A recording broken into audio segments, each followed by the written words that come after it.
This story begins like many other games in this genre, on a dark and stormy night. This is, of course, only for dramatic effect.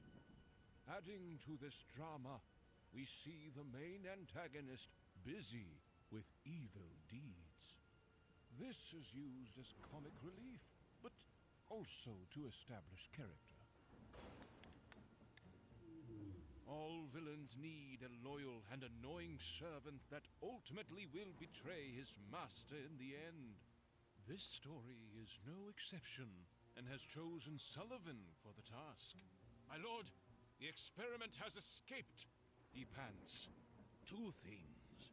First, sound the alarm and activate all the traps, The immortal annoyedly replies. and if he somehow should make it out, I'm sure the dragon, I'm sorry, wyvern wouldn't mind a O.C.G? snack. O.C.G? Second, you need some exercise. What is it, Bertram? Can't you see I'm trying to play the bloody but game? if I sugarcoat it, I've got a you'll question. eat that too. He continues. Fine. What's your question, Bertram? What is God?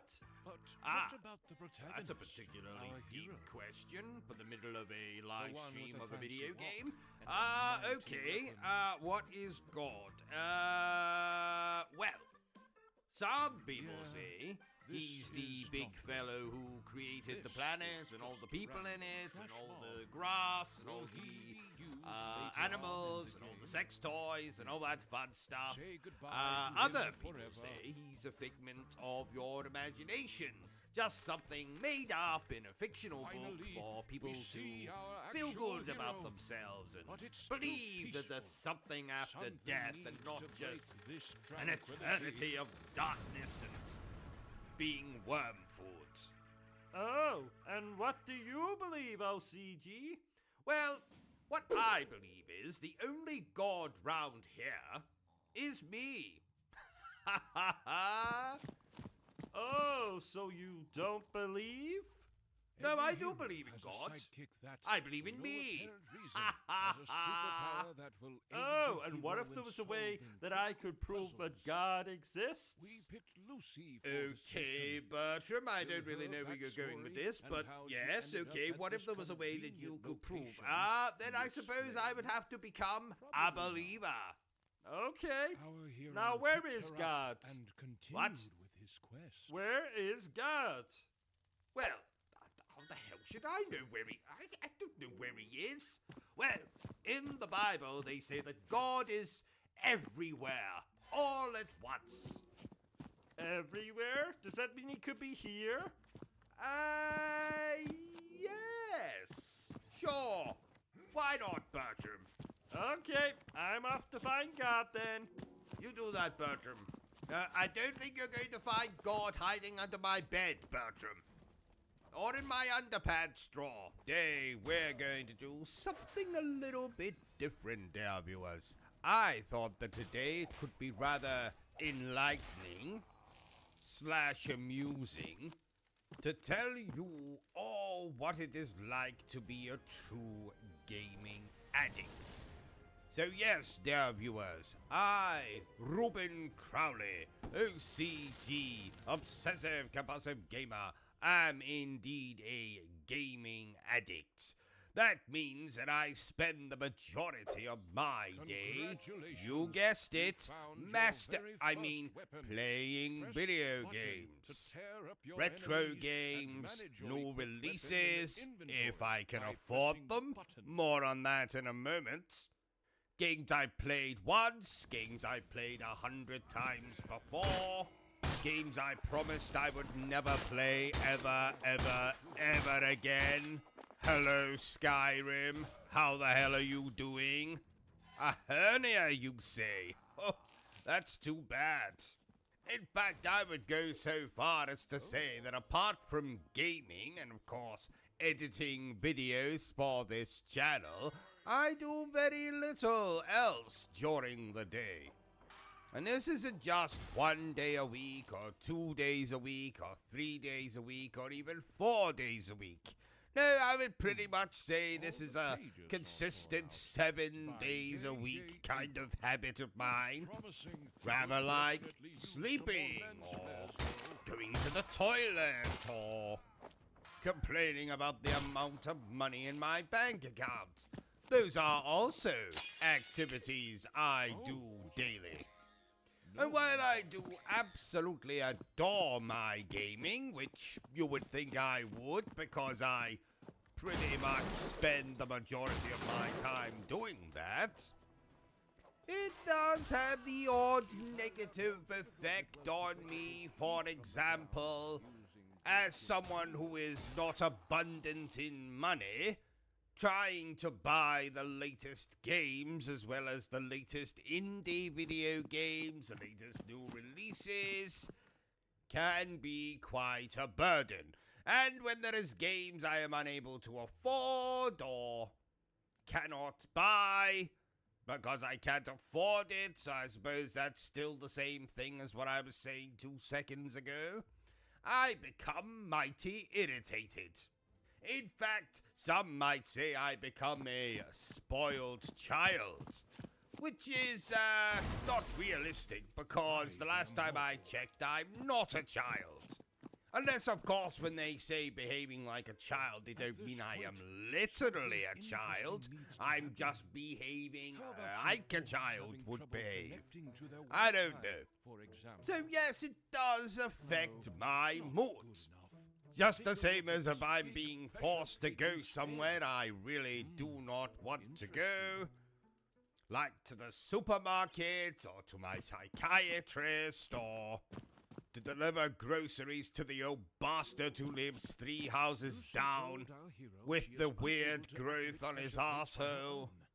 I do miss my gaming, and I can become quite irritable. So let's recap. Lack of money, lack of sleep because I spend so often gaming, lack of appetite because sometimes I completely forget to eat while I am gaming. Sometimes I even forget to go to the bathroom, but we're not here to discuss that. Oh, that reminds me. Must go and empty that bucket once I've exported this video. Now, you might think I'm making this video to act as a kind of warning to all you would-be gaming addicts out there, but, no, that's not why I made this video at all. I absolutely love being a gaming addict, and I wouldn't change it for the world.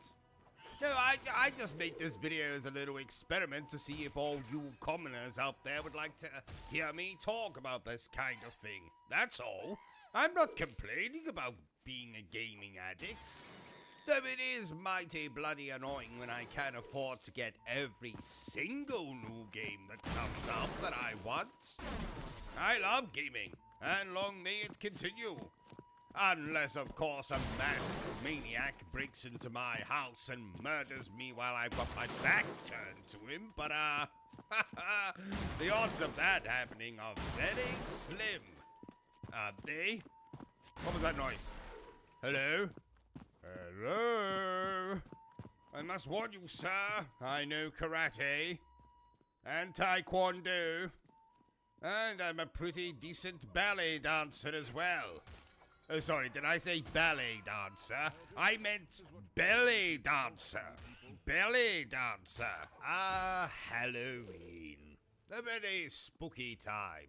A time for trick-or-treating, horror movies, and of course my favorite hobby of making love to corpses. What? So, I thought it would be rather fun to give you 10 video games that I recommend you play this Halloween season, dear viewers. Now, these games are in no particular order. This isn't a ranking video, damn it.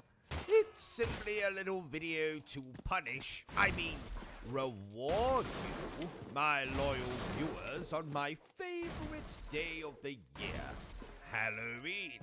Well, actually, Halloween is probably my second favorite day of the year. My favorite day is when I go for my yearly prostate examination, but let's not talk about that here. You can find all discussions of the prostate variety on my OnlyFans. Link in the description below. So, without further ado, here is the top 10 games I recommend you play this Halloween season, in no particular order. Number 10, Retro Realms.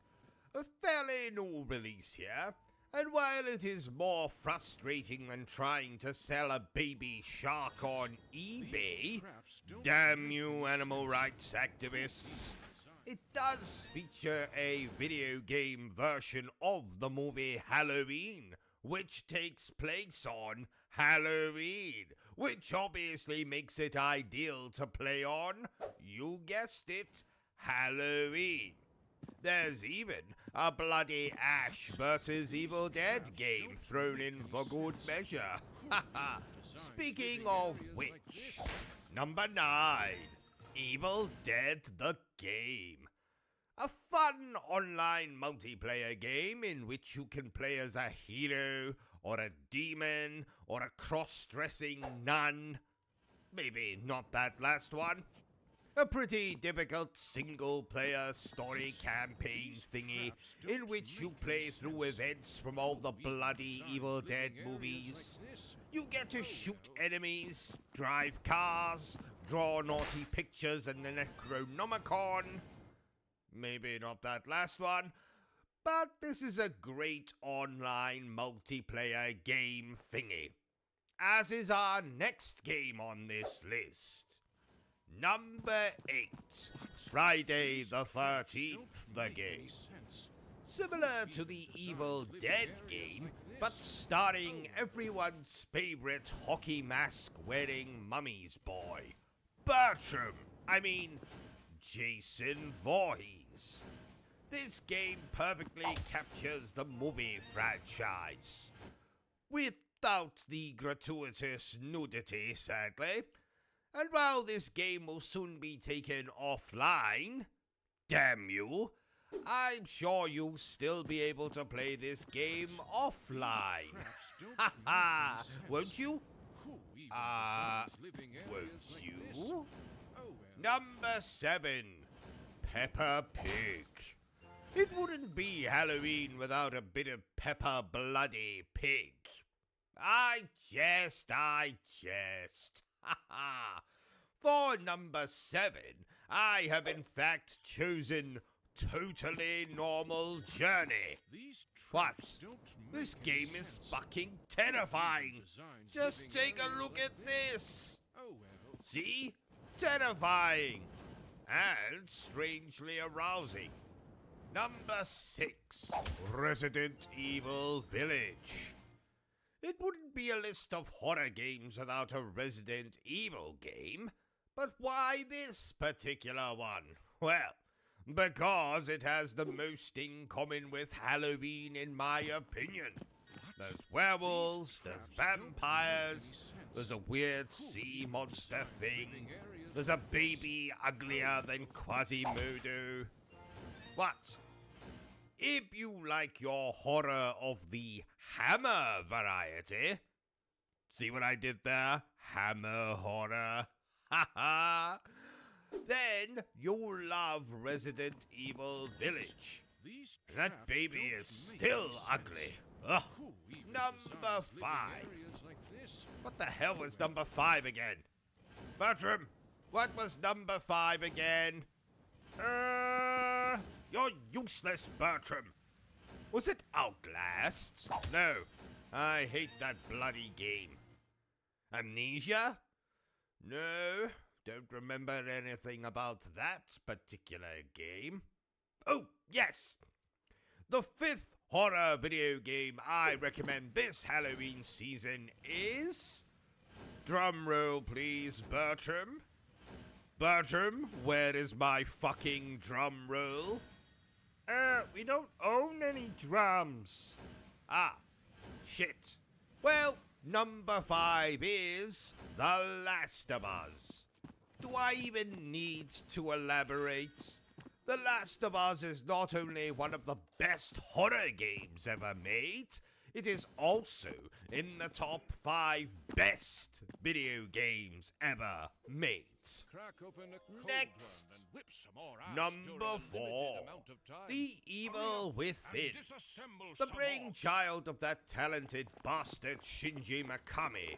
The Evil Within might be overshadowed by Mikami's other accomplishments like Resident Evil or Resident Evil 4, but let me assure you that The Evil Within is dark, twisted, macabre, and plays like Resident Evil 4.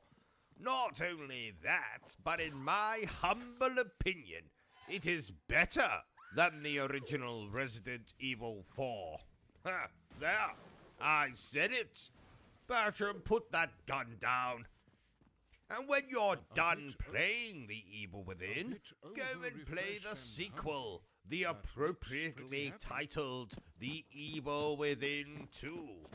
You won't regret it. Seriously, Bertram, put the gun down. Number 3. Now, while this isn't a particularly scary game, The Order 1886 features werewolves, vampires, and even Jack the Ripper.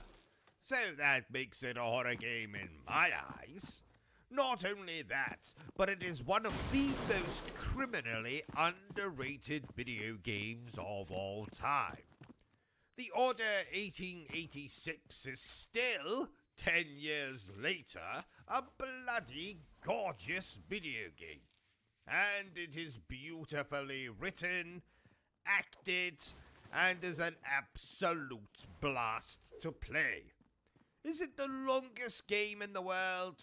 No, but thanks to the dickheads who reviewed the game negatively, we will probably never get the sequel, which I can only surmise would have topped the original game in almost every conceivable way.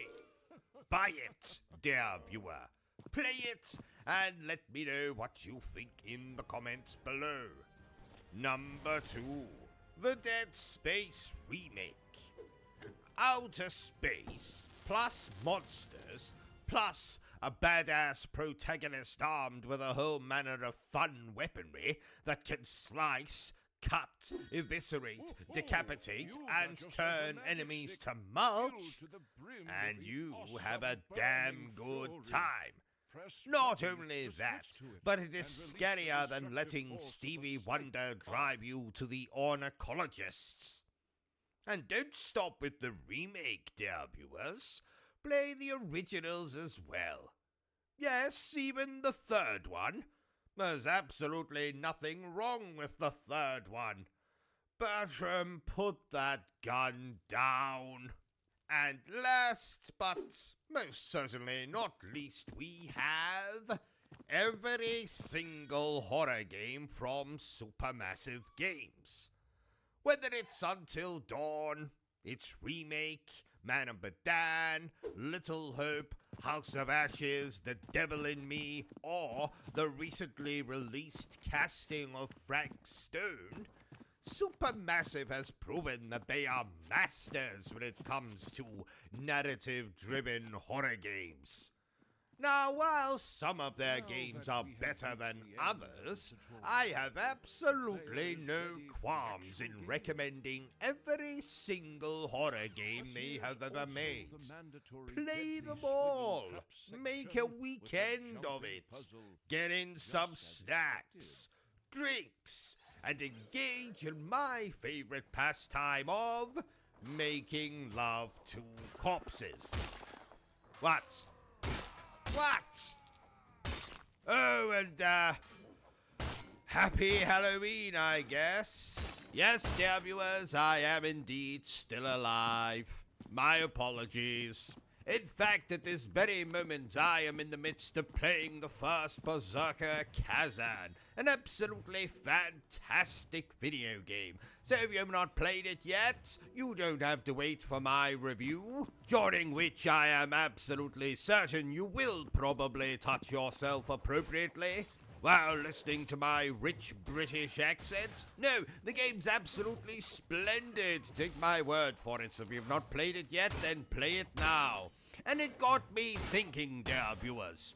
Well, first of all, I took a break from playing the game and I went and bought a cream egg. You know, those cream egg things that come around once a year. And they have a kind of tagline. How do you eat yours? I like to ingest mine rectally. Thank you for asking. And it got me thinking, why don't I make a video explaining how exactly I play Souls games? So that's what we're doing right now. And it's quite simple, dear viewers. I'm not very good at these kinds of games. So much in the way of old-fashioned RPGs, I spend quite a lot of my time in these particularly difficult video games, grinding out levels.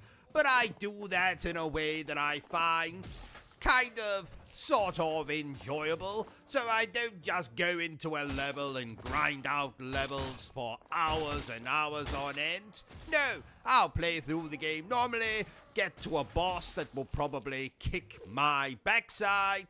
I'll go back, replay all the previous stages I've already played in the game. Subsequently, that will get me leveled up. Subsequently, that will give me better gear, better upgrades, etc. And then I'll go in and I'll try the boss again. Now what this does, dear viewers, is number one, it gets me very familiar with the video game because I am essentially replaying the video game countless amounts of times. Because let's face it, there's very few bosses I'm going to get to and finish on my first try. Though it has happened in games like Code Vein, maybe a couple of the Bloodborne bastards. Thus far in the first Berserker Kazan, I've managed to take down 3 bosses on my first try. As well as becoming overly familiar with the game, it also makes my playthroughs rather lengthy. So I'm only 39% through the first Berserker Kazan, yet I have been playing the game for the grand total of 71 hours. I'm level 90, I think, and yes, before anyone asks, I am still finding the game to be rather difficult. No change there. This might even top my playthrough for Black Myth Wukong, which took me round about 90 hours to get through in my first playthrough. So the key for me in conquering these particularly difficult video games is simply to grind out levels. Try, and then try again. With better gear, a higher level count, and more violent weaponry than you would find in the average closet of your average American / serial killer / postal worker. So if you excuse me, dear viewers, I'm going to get back to playing the last Kazan? That's not the name of the bloody game. The first Berserker Kazan. And you can expect my review, sometime before 2047, I imagine. So tell me, dear viewer, how do you play Souls games? And in this video, I'm going to tell you how to succeed on YouTube without even trying. So, dear viewer, before I do that, don't you dare forget to subscribe to this channel and like this video. So I see you sitting at home, you've just downed your 25th beer of the day, or you pulled your trousers back up because you're finished masturbating or whatever, and you've got an idea in your head. You want to start a YouTube channel. Well, I'm here to tell you how you can be a success on YouTube without even trying. Number 1. if you're a just acquired girl. your first That's all I heavy-duty need to say weapon. about that. Heavy weapons Number are 2, used to if you're destroy an attractive heavy girl. things. That's all I have to say about that. To switch to Number it and 3, let the havoc if you're an begin. attractive girl who just so happens to be an high-class ex-pod meetings, star. fancy dinners, That's all and I'm going to game say about or that. slaughter. Number 4, if you're an attractive girl who just so happens to be a pod star who still does pornography from time to time, or has an OnlyFans, or is a cam girl when she's not streaming on YouTube. That's all I have to say about that. Number 5, if you're a boy who used to do pornography and is fairly attractive. Number 6, if you're a lovable idiot. And by lovable idiot, what do I mean by that? Well, I mean someone who might stream horror games and might react very, very over the top, but you might say to yourself, oh, I mean, they're annoying as all hell, but boy are they cute. That kind of lovable idiot.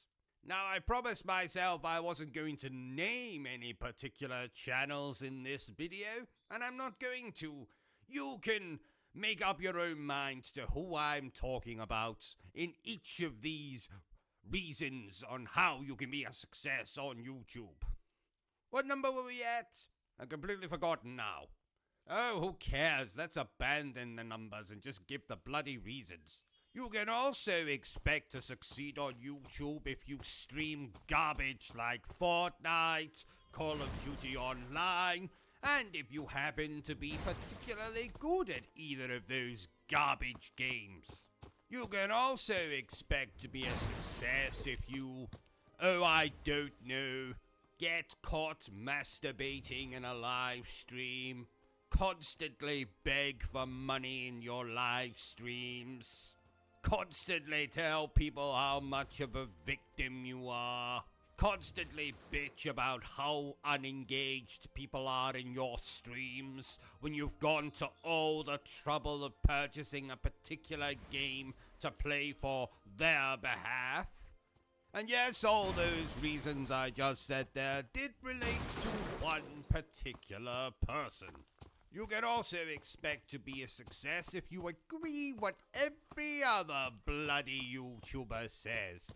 For example, a big video game comes out. Universally, it seems to be not liked very much. So every single one of the big popular YouTubers jumps on the bloody bandwagon, and they all have to agree with each other. You're willing to do that, then you might just so be a success on YouTube. Oh, and I should have said at the start of this video, I am a gaming YouTuber, so most of these things I'm talking about relate to gaming YouTubers, but a few of them are probably applicable to, I don't know, people who review movies, that kind of malarkey. You can also expect to be a success on YouTube if you get a sponsorship from some bullshit company that sells energy powder or makeup or a VPN or makes its own custom-made sex dolls or whatever. You can also expect to be a success on YouTube if you have your tongue planted firmly up Bethesda's arse, or From Software's arse, or CD Projekt Red's arse, or Capcom's arse. You can also expect to be a success on YouTube if you talk constantly about PC fucking specifications when you're reviewing a particular game, especially if you refer to crap like frame rate and anti-aliasing and ray tracing and all that other garbage. You can also expect to be a successful gaming YouTuber if you spend most of your video explaining the bloody mechanics as opposed to whether you actually enjoyed the game or not. You can also expect to be a successful YouTuber if you've been on the platform for longer than Tom fucking Holland has been alive. You can also expect to be a successful YouTuber if you list any of the following games as your quote-unquote favorite game of all time. Skyrim, Fallout 4, The Witcher 3, Silent Hill 2, Arkham City, Assassin's Creed 4 Black Flag. I could say others, but those are the main ones that are coming to mind at the moment. Now this reason probably goes back to the first couple that I said, you know, the first couple of reasons that are probably going to get me the most amount of hate on this video. Well, we might as well continue this hate train. If you're a kind of dickhead who likes to shout into his webcam, you'll probably be successful on YouTube. If you're the kind of dickhead who not only shouts into his webcam, but has two other people that agree with your opinion, and you now all review movies together, you're probably going to be one of the most successful people on YouTube. Reason number 125. If you're a girl. Yes, I know it was the very first reason I gave back at the start of the video, but it's a fucking fact. So I've given you a lot of reasons for how you can be a successful YouTuber. Let me give you now a couple of other reasons on how you cannot be a successful YouTuber. You can be my channel, which is fronted by probably one of, if not the funniest people on YouTube. It has content coming out of the wazoo. There's a live stream every single bloody day. The channel actually exists to entertain you as opposed to just bombard you with facts about video games.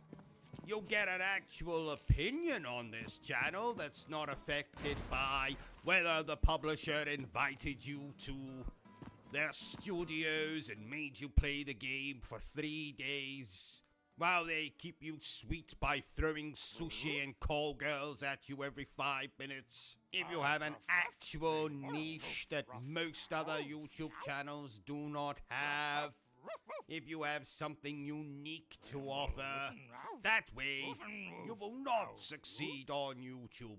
So if you'll excuse me, ladies and gents, I'm going to get back to not succeeding on YouTube.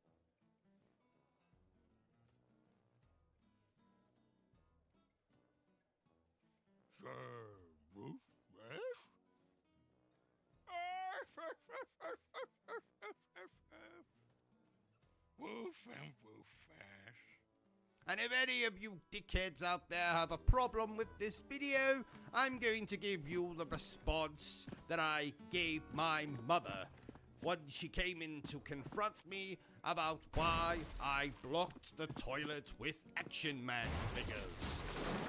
It's just a joke. Calm down. Pull your pants on.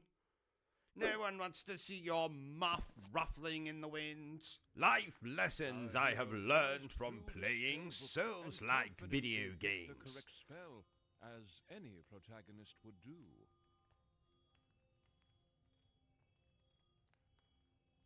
Now, I'm sure I don't have to tell most, if not all of you watching this, what a Souls-like video game is. They tend to be very difficult video games with very difficult boss fights. They also tend to be devoid of difficulty options. Damn you From Software. But there are also some of the most respected video games in our modern age. Games like the Dark Souls series, Bloodborne, Neo, Lies of P, Code Vein, and the recently released AI Limit, and the first Berserker Kazan. But what life lessons have I learned from playing these types of video games, dear viewer? Well, I'm so glad you asked. Let's get started with number 5. Nothing is impossible. Just highly improbable, unlikely, just out of reach. Let's say, dear viewer, there's a boss you want to kill. Let's say it's some Lovecraftian abomination in Bloodborne, or a waifu in Sekiro. Well, with a bit of hard work, you can conquer these boss fights. You can cut that Lovecraftian abomination in half. You can cut that waifu into 1,000,000 pieces, making sure you keep her head. That'll make a nice prop to scare the children this Halloween. Now, if you can't accomplish that goal by polishing your skills, learning the boss's attack patterns, then do what I did when I first played Sekiro. Cheat! Get yourself to max level, get infinite shuriken, get unlimited souls, whatever the hell you want. Actually, that's the lesson, dear viewers. In real life, when hard work doesn't do it for you, cheat.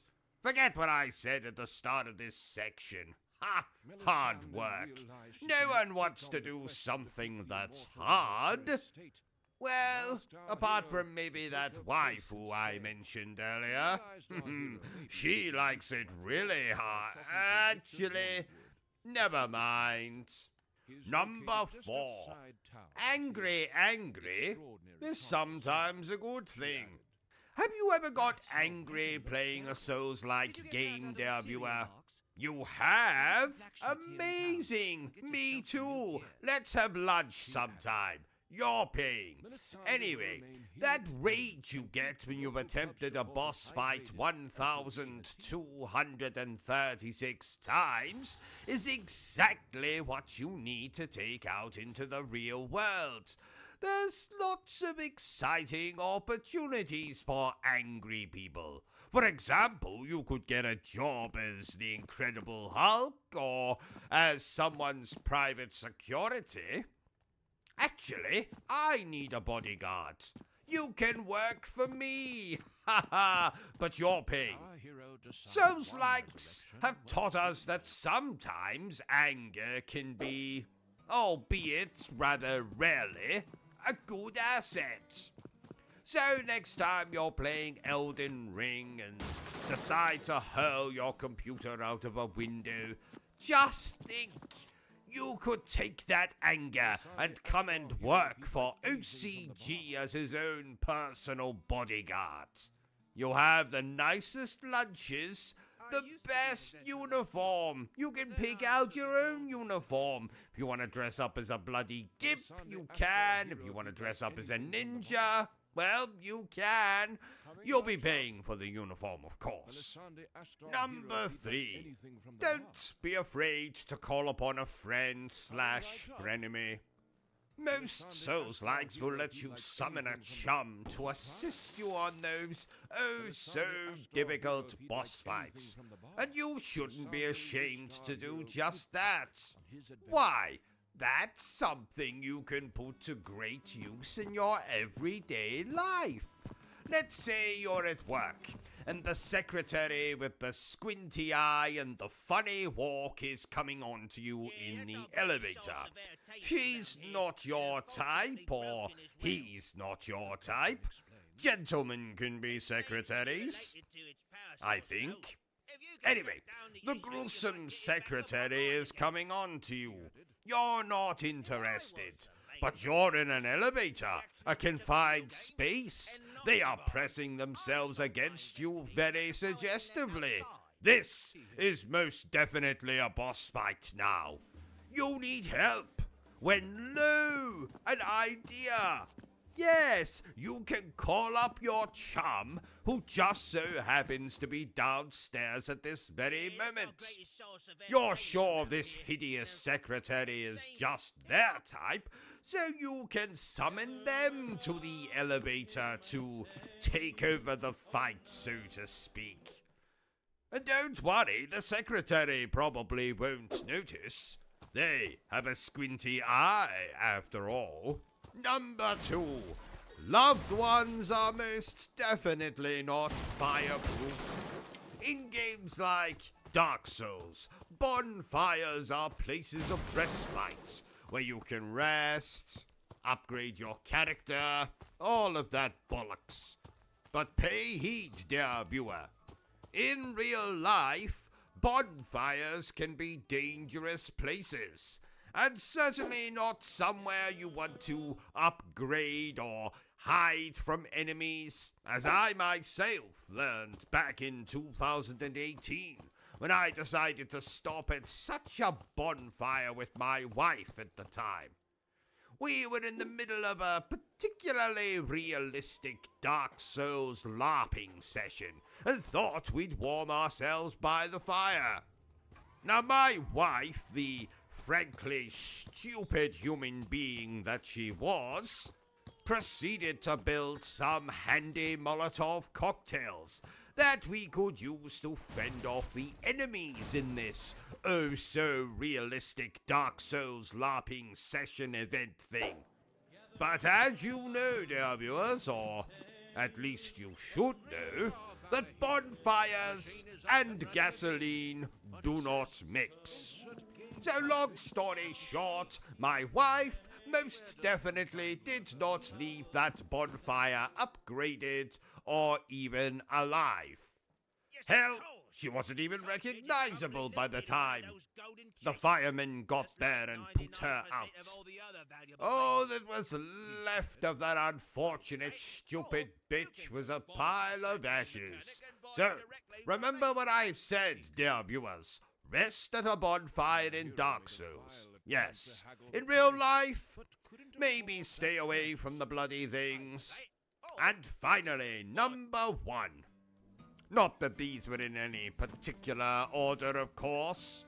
My number 1 life lesson that I learned from playing Souls-like video games is to try and try and try and try again. Let's say there's a girl, or boy, or zoo animal that you're in love with. You've already asked them out to dinner, or a late-night bumble in the back seat of your automobile, and this girl, or boy, or zoo animal you love says, "No, thank you. Not today. Stop talking to me or I shall summon a constable." Do you accept defeat? In the words of a very intoxicated Mother Teresa, fuck no. If Souls-likes have taught us anything, dear viewers, it's to never give up, never surrender. Try and try and try again. Keep asking out that boy or girl or zoo animal, and if they still say no, well then, hit them with a frying pan. I jest, of course. I would never recommend you do something so rude and brutal. Instead, just tell them to go fuck themselves, and then buy yourself a new video game or 7. That always cheers me up. Bertram, stop playing with that mouse. But this isn't just any mouse, this is Mickey Mouse. I don't give a rat's ass if it's Minnie Mouse. Will you please kindly stop playing with him? But why? Well, for a start, I don't think Mickey Mouse appreciates you fondling his genitals. Oh. Would you? Don't even finish the end of that sentence, Bertram. I'm too sexy for my shirt. Too sexy for my shirt. So sexy, yeah. I'm too sexy for this game. Too sexy for this game. Too sexy, yeah. Ah, you clicked on the video. Good for you, dear viewer.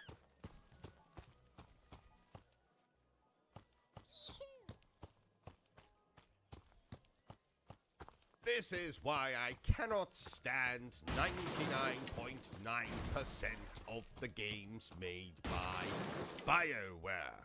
But before we get to the nuts and bollocks of the video, I would be remiss if I didn't tell you a little bit about BioWare. So who the hell are they? Well, they are a Canadian video game developer based in Edmonton, Alberta.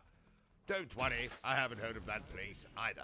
They were founded in 1995 by newly graduated medical doctors, and the company has since gone on to become owned by Electronic Arts, also known as EA, also known as EA Sports. It's in the name. Or whatever the hell it is. They made such fantastic video games as, and yes, I'm being sarcastic when I say this next bit, Baldur's Gate, Neverwinter Nights, Star Wars Knights of the Old Republic, Jade Empire, the Mass Effect series, and the bloody Dragon Age series. And yes, for all of you beloved Sonic the Hedgehog fans out there, you'll be very happy to hear that these are the bastards who were responsible for Sonic Chronicles: The Dark Brotherhood on the Nintendo DS. A game that is about as enjoyable to play as it is to stick your exposed arse into the gaping mouth of a Tyrannosaurus Rex. So for the purposes of this video, I will mostly be talking about the Mass Effect video games and the Dragon Age video games, because frankly all of their games are the absolute same diatribe, and it doesn't really matter what games I talk about. I can still make the same jokes, the same jibes, make the same insults.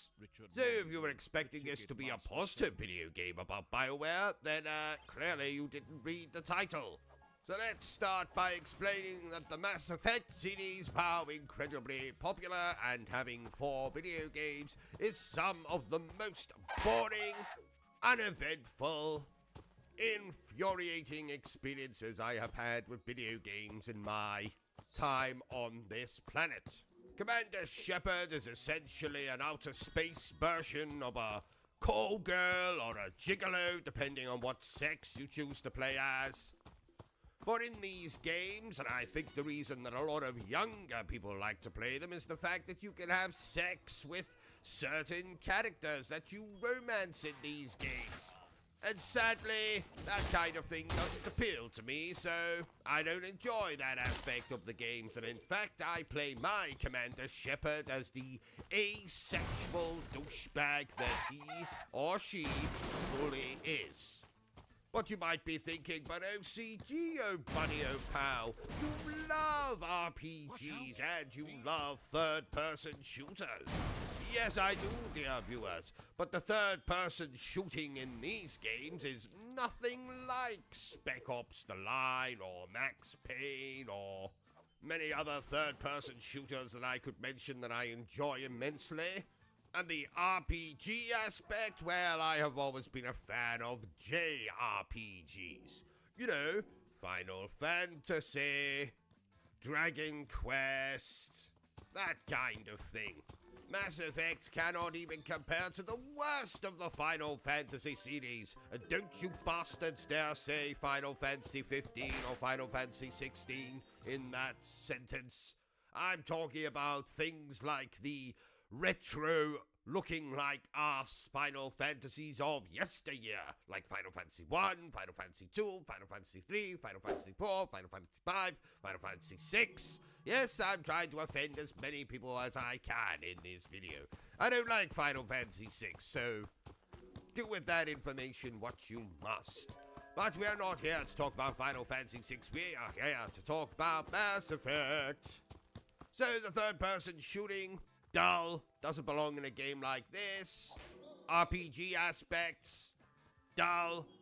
You can't play as different classes.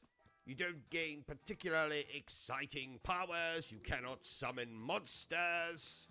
Mass Effect cannot even compare to some of the epic storylines of my beloved Final Fantasy games like Final Fantasy 15 or Final Fantasy 16 or Final Fantasy 7 Remake. It doesn't have the likable characters of those particular games. Though I suppose I kind of enjoy Seth Green in these Mass Effect video games. And if you don't know who Seth Green is, well, then I suggest you go and check out a little movie called Idle Hands, or a little television show called Buffy the Vampire Slayer. Don't even get me started on the visuals in these games. Mass Effect 1 looks like arse now. Mass Effect 2 looks like arse now. Mass Effect 3 looks like arse now. Plus, Mass Effect 3 has the distinction of having that absolutely bloody appalling ending. Mass Effect Andromeda, which is probably the best of all the Mass Effect games. Yes, you're damn right I just said that. For all the hate that Mass Effect Andromeda got, I actually think it's the best one of the entire Mass Effect series, so... And why, you might ask? Because we didn't have to play as that absolute douchebag known as Commander Shepard. Who, while he's supposed to be, or... she is supposed to be off saving the galaxy, is instead more interested in dancing at nightclubs, or seducing members of your team, or doing absolutely appalling side quests for said members of the team. And don't even get me started on how badly the animations are done in these games. You literally walk up to someone, engage in a conversation, and then just stand and stare at them for the next 15 or so minutes. While dialogue choices appear on the screen, making you think that any of these choices are actually going to fucking matter in your playthrough. While the Dragon Age games are kind of the same, though they do follow the more RPG format of different classes and mythical creatures and monsters and stuff. It still follows the same bullshit point of, while you can be off saving the land from some fucking dragon or something, you can actually walk up to said dragon, engage in conversation with it, do a couple of quests, and then before you know it, lo and behold, you're having sex with the fucking thing. Seems to me that these games are more sex simulators than they are action games. This is not the kind of action I have signed up for, BioWare. So let's go through BioWare's games, and I'll tell you the ones that I like and the ones that I dislike. So, Shattered Steel, never played it. Baldur's Gate, wouldn't dare play it. MDK2, absolute piece of shit.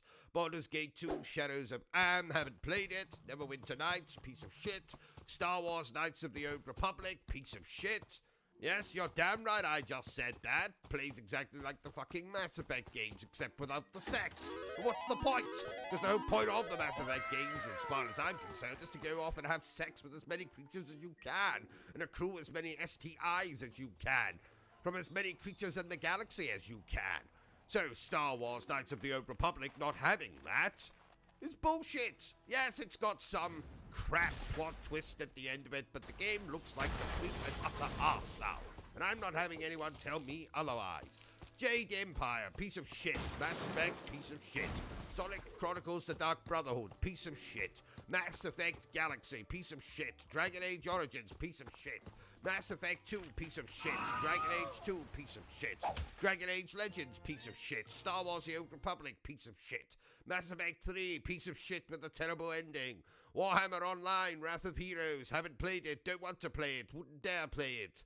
Command & Conquer Generals 2, haven't played it, wouldn't want to play it, wouldn't dare play it. Dragon Age Inquisition, piece of shit. Shadow Realms, piece of shit.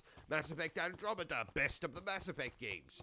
Anthem, the best game that BioWare's ever made. You're damn right I just said that. I don't care how many of you don't like Anthem, I fucking love Anthem. Has a good story, has a little bit of comedy, has a cheesy bad guy, has a great, open world thing that you can fly around in. Absolutely stupendous. Best game BioWare ever made. And lo and behold, it's the game that no one plays anymore. Mass Effect Legendary Edition. Well, it's just Mass Effect 1, 2, and 3 stuck into one little package. Piece of shit. Dragon Age The Veilguard. Haven't played it. Don't want to play it. Will never play it. And the new Mass Effect game that they're making. Haven't played it, obviously. Wouldn't dare play it, obviously. And don't give a fuck about it. Obviously. This is why I simply cannot stand the Fallout series of video games.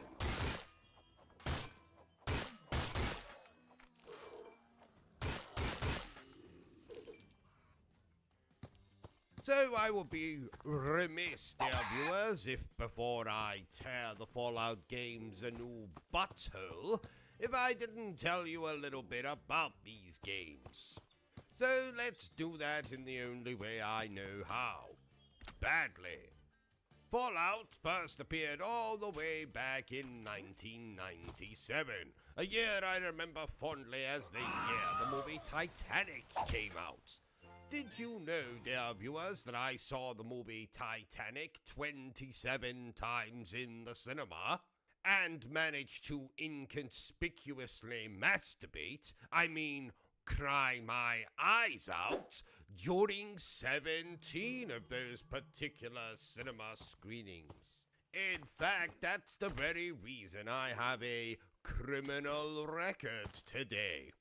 But we're not here to talk about that. We are here to talk about the bollocks that is the Fallout series of video games. So, the first one released in 1997, the second one released in 1998, Fallout 3 released in 2008, New Vegas, which appears to be everyone's favorite game in the series, released in 2010, and Fallout 4 released in 2015. Now please note, most of my criticisms to this series of video games will be thrown at Fallout 4, because it is the game that I very unfortunately, very sadly, sank 70 hours of my precious time into.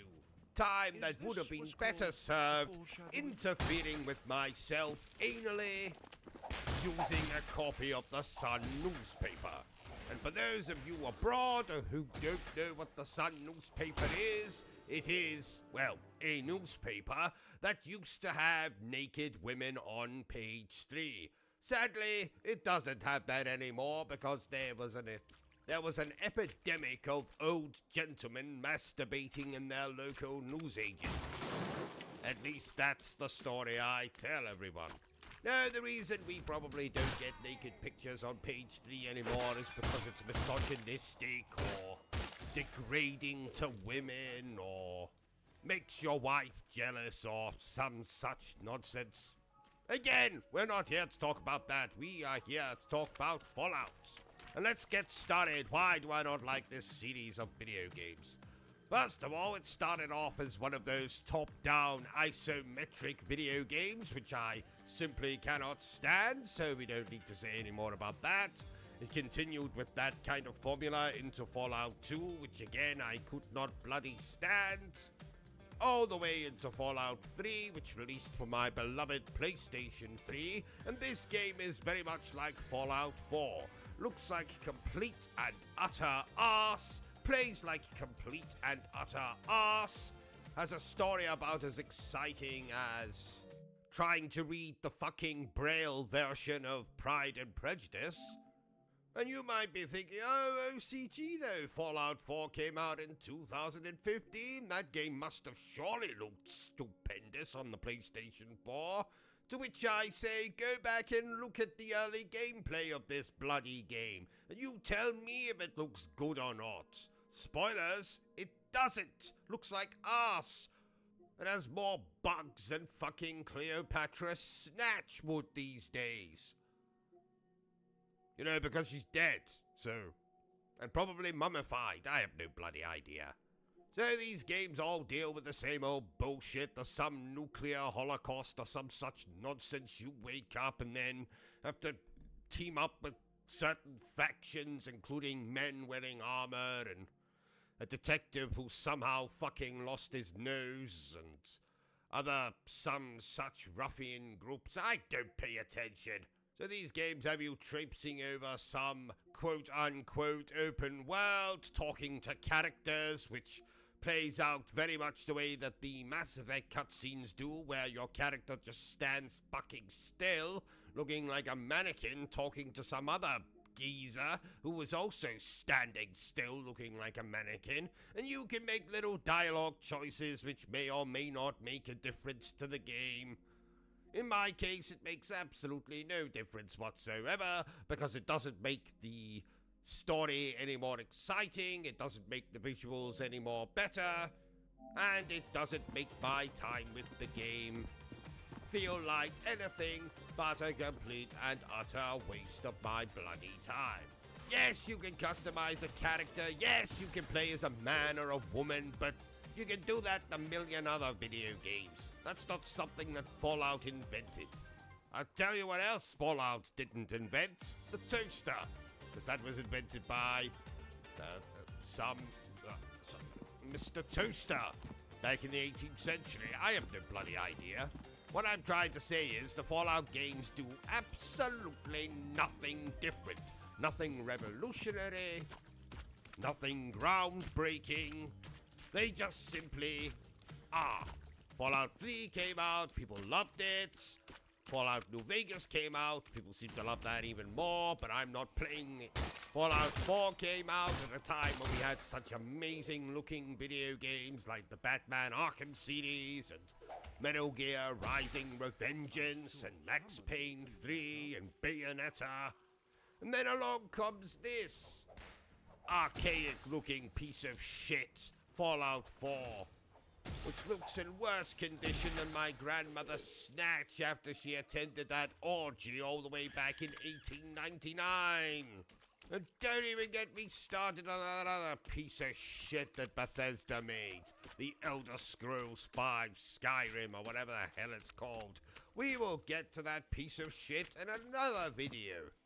I'm probably losing more and more of you as this video goes on. So, let's wrap up. Do I enjoy the visuals of these games? No. Do I enjoy the stories of these games? No. Do I enjoy the dialogue choices in these games? No. Do I enjoy the shooting in these games? No. Do I enjoy having to team up with different factions in these games? No. Do I enjoy the characters in these games? No. Are you seeing where I'm going with this? Fallout, Fallout 2, Fallout 3, Fallout 4, and probably any future Fallout game that they release will no doubt be a complete and utter piece of dog shit. Why I love gaming. There's a question I always get asked at gaming conventions, dear viewer. Why do you love video games, O.C.G? And that's a very good question. And it is one with a very long, very drawn out, very profanity-ridden answer. So indulge me, dear viewer, as over the next 1,234 videos, I will try to answer that very question. I'll share with you anecdotes, little comedy skits, terrible jokes that would make even your dead relatives groan, and most importantly, I'll tell you stories about my life. And I promise that at least some of them will be actually true. And no, there won't actually be 1,234 videos, so calm down, pull your trousers and or skirt up. No one wants to see the contents of your underpants, least of all me. Well, not right now. Maybe later. Part 1. A baby born with a mustache. I was born a very long time ago in a galaxy far, far away. Well, maybe not all that far away. Depends on where you are, dear viewer. There was nothing that remarkable about my birth, apart from the fact that I had the smallest, largest set of genitals the midwife had ever seen, and sported a wonderful mustache. Yes, yes. Just like the baby in Addams Family Values. Great movie. If you haven't seen it, rectify that right now. Yes, that's what I said, Bertram. Rectify. Anyway, I was born to two wonderful parents with equally wonderful professions. My father was the owner of a local theater, brothel, and my mother was an actress. Prostitute. My early years could be described as uneventful, but that would be a lie. By the age of 4, I had already burnt down the family house, shaved 5 cats, and concocted at least 4 plans to take over the world. Ha ha! My favorite was, well, I shouldn't tell you in case I decide one day to put that plan into action, but let's just say it involves zombies, lubricants, and a lot of exploding sex toys. Yes. Anyway, fast forward a few years to Christmas Day, 1980, who cares? And I received my first ever game console, the Sega Master System. I think I was given an Atari prior to that, but not knowing what the hell it was, my adolescent self did what it did with a lot of things it didn't recognize. It ate and or tried to insert the item rectally. So the least said about the Atari, the better. Now the Master System came preloaded with a game. Remarkable, I know. Nowadays, you'll be lucky if your console even comes with a bloody box. Never mind a game already installed on it. Anyway, Master System. Preloaded with a little game called Alex the Kid in Miracle World. Or was it Alex Kid in Miracle World? Never mind. It was a piece of garbage, but somehow it started my very long love affair with video games. So I'd play Alex the Kid, garbage, Sonic the Hedgehog, not so garbage, but that damn jungle level. What the fuck? Oh, and I'm talking about the Master System version of Sonic. You see, back then, games would often release on different systems, and they would be radically different to one another. So the Master System Sonic was very different to the Mega Drive, or Genesis, for all my American viewers out there. All 2.5 of you. You see, one of them is a paraplegic, heads 2.5. Batman Returns, Alien 3, Castle of Illusion. These games were all a little bit more bollocks on the Master System. Oh yes, it's common knowledge that all video games back in 1980 Who Cares and early 1990 Zero Fucks Given looked like arse, but it was all we had. The Master System did have a couple of games that didn't appear on the Mega Drive, like Vampire, Master of Darkness, or The Lucky Dime Caper starring Donald Duck. I like that one. Or even that Alex the Kid garbage I mentioned twice earlier. Well, wait a minute, Bertram wants to ask a question. Yes? My favorite Master System game? Ooh, I'd say either Psycho Fox or Land of Illusion starring Mickey Mouse. What? You've never heard of Psycho Fox? Oh, it's a splendid little platformer where you play as, well, a fox. Luckily, not a fox who enjoys dressing up as his dead mother, but a cute, cuddly fox. Check it out, Bertram. In fact, check out all of the games I've mentioned. That goes for you as well, dear viewers. Stop touching yourself, dear viewers. It's not that kind of video. What the hell was I talking about before? Oh, yes. So, the Master System would lead me onto the Sega Mega Drive, the Sega Game Gear, and the Super Nintendo. Ah, what a time to be alive. If you were dead at that time, dear viewers, then you have my sympathy. Games like Sonic, Disney's Aladdin, Super Mario World, World of Illusion, The Lion King, The Adventures of Batman and Robin, Streets of Rage, Golden Axe, Shinobi, oh my god, Shinobi, Maximum Carnage, Earthworm Jim, RoboCop vs. the Terminator. Video games took over my life. I didn't want to go outside and play with the peasants. I wanted to stay cooped up in my room, like the antisocial little bastard I was. I mean, I did let Edwin play occasionally. Oh, so sorry.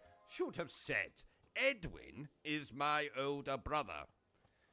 He's a prick with a penchant for having sex with other people's cattle, but apart from that, he's splendid.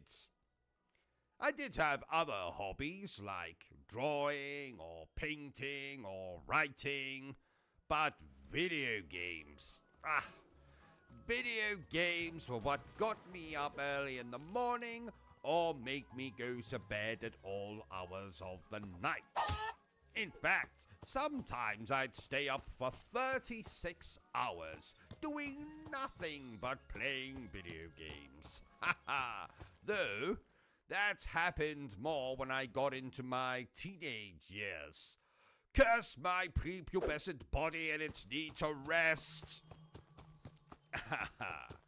Now, I had the usual childhood struggles like what was better, Cocoa Pops or Frosties?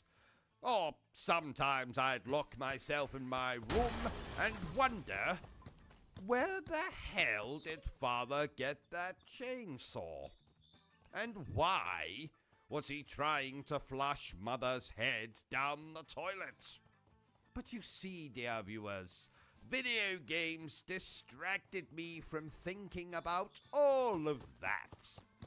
Oh, by the way, on a serious note, if you have any information regarding the disappearance of my mother, you can contact Scotland Yard on 0800 360 something something something. The point I'm making is, I was hooked. Some children love sports, some love crafts, some love torturing insects, but I loved video games.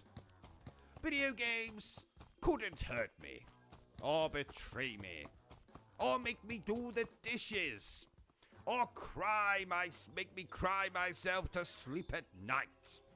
Not that I ever did that. Well, not that often. Maybe only 8 times a week. What do you mean there's only 7 days in a week, Bertram? Bollocks! Don't you dare lie to me, Bertram. Please don't. O.C.G. is a fictional character. Any resemblance to persons alive, dead, or undead is purely coincidental. So, my psychiatrist has told me I need to engage more with you commoners. So, please tell me down below, what do you think of this game? Like it? Love it?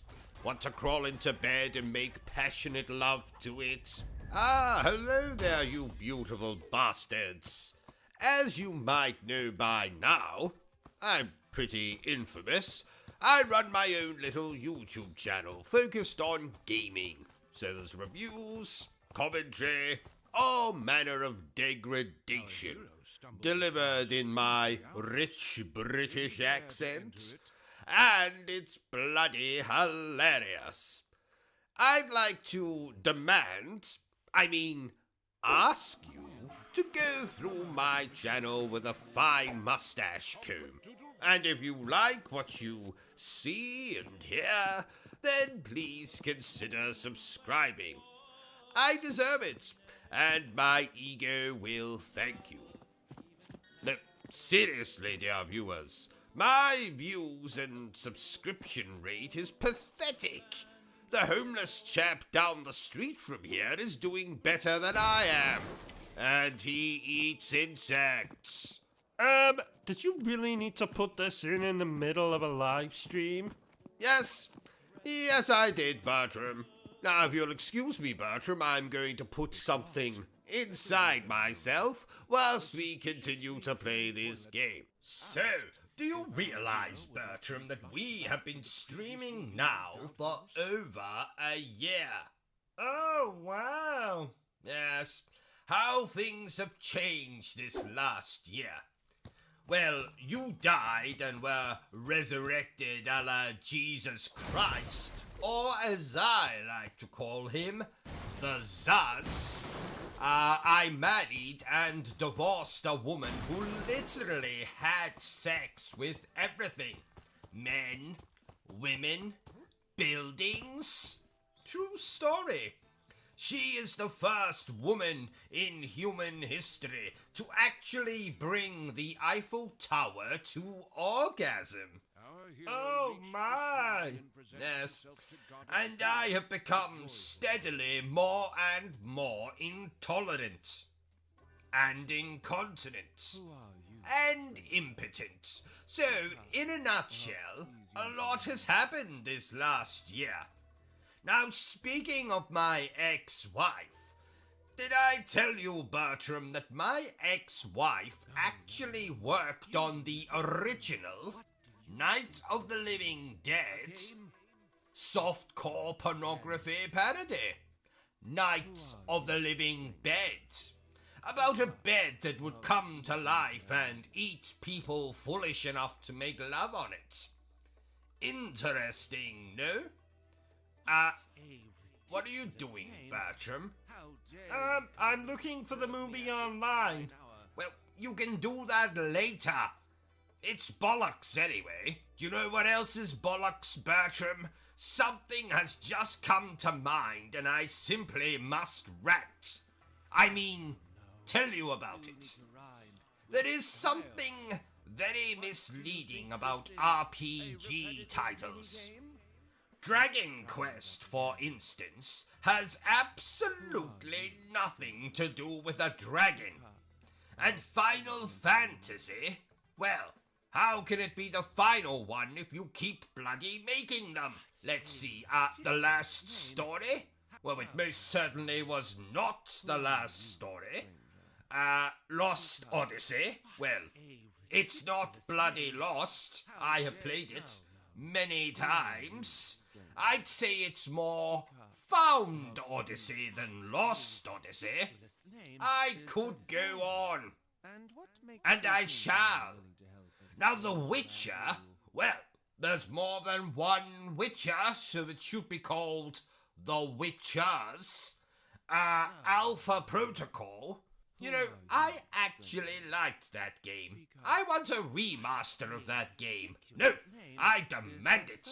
Come on, Sega. Stop fondling Sonic's rings and give me a remaster of Alpha Protocol. Now, speaking of Final Fantasy, let me tell you a story, dear viewer.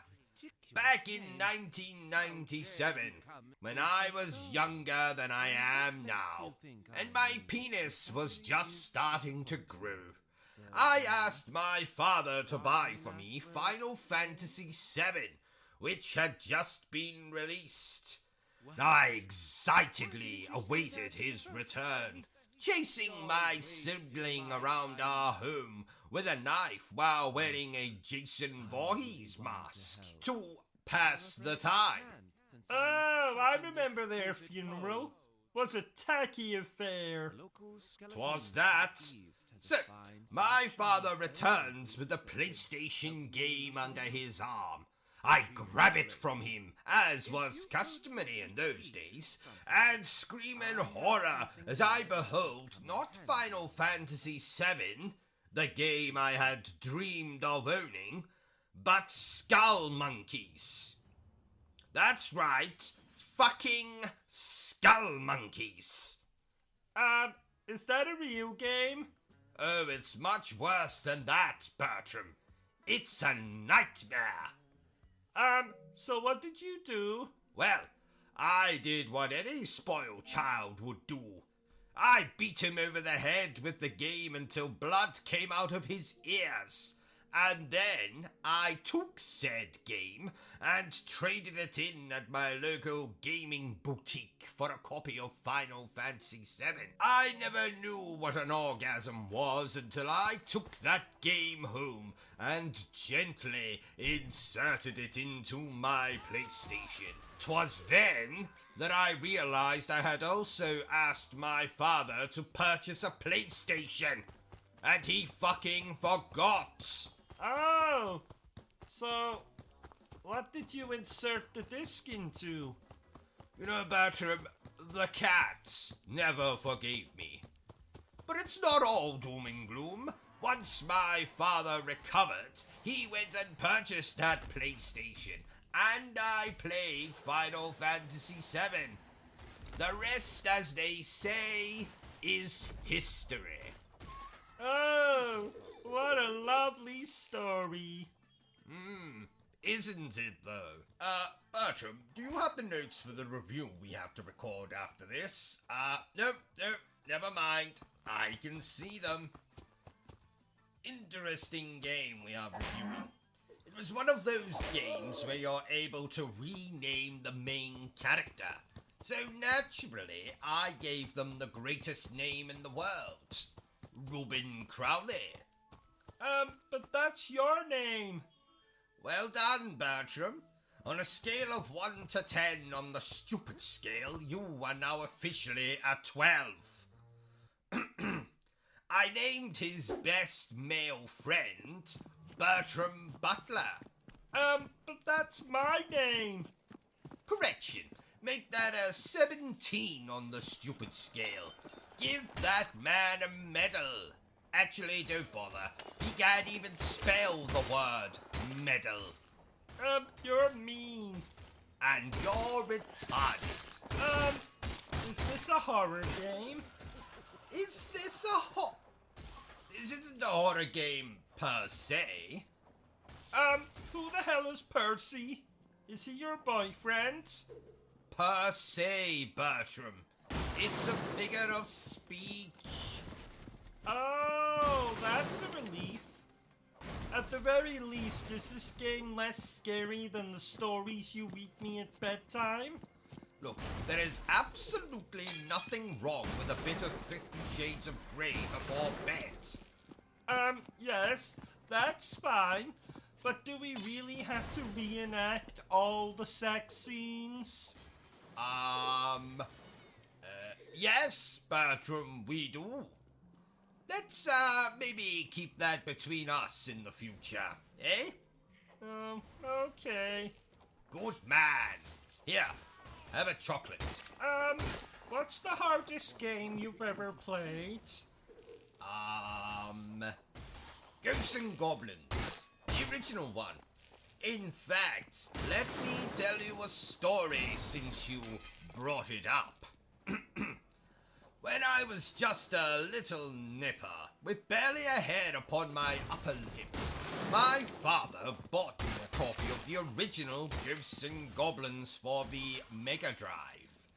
And I hated him from that very day. I won't say that's the reason he was murdered, but it's definitely one of them.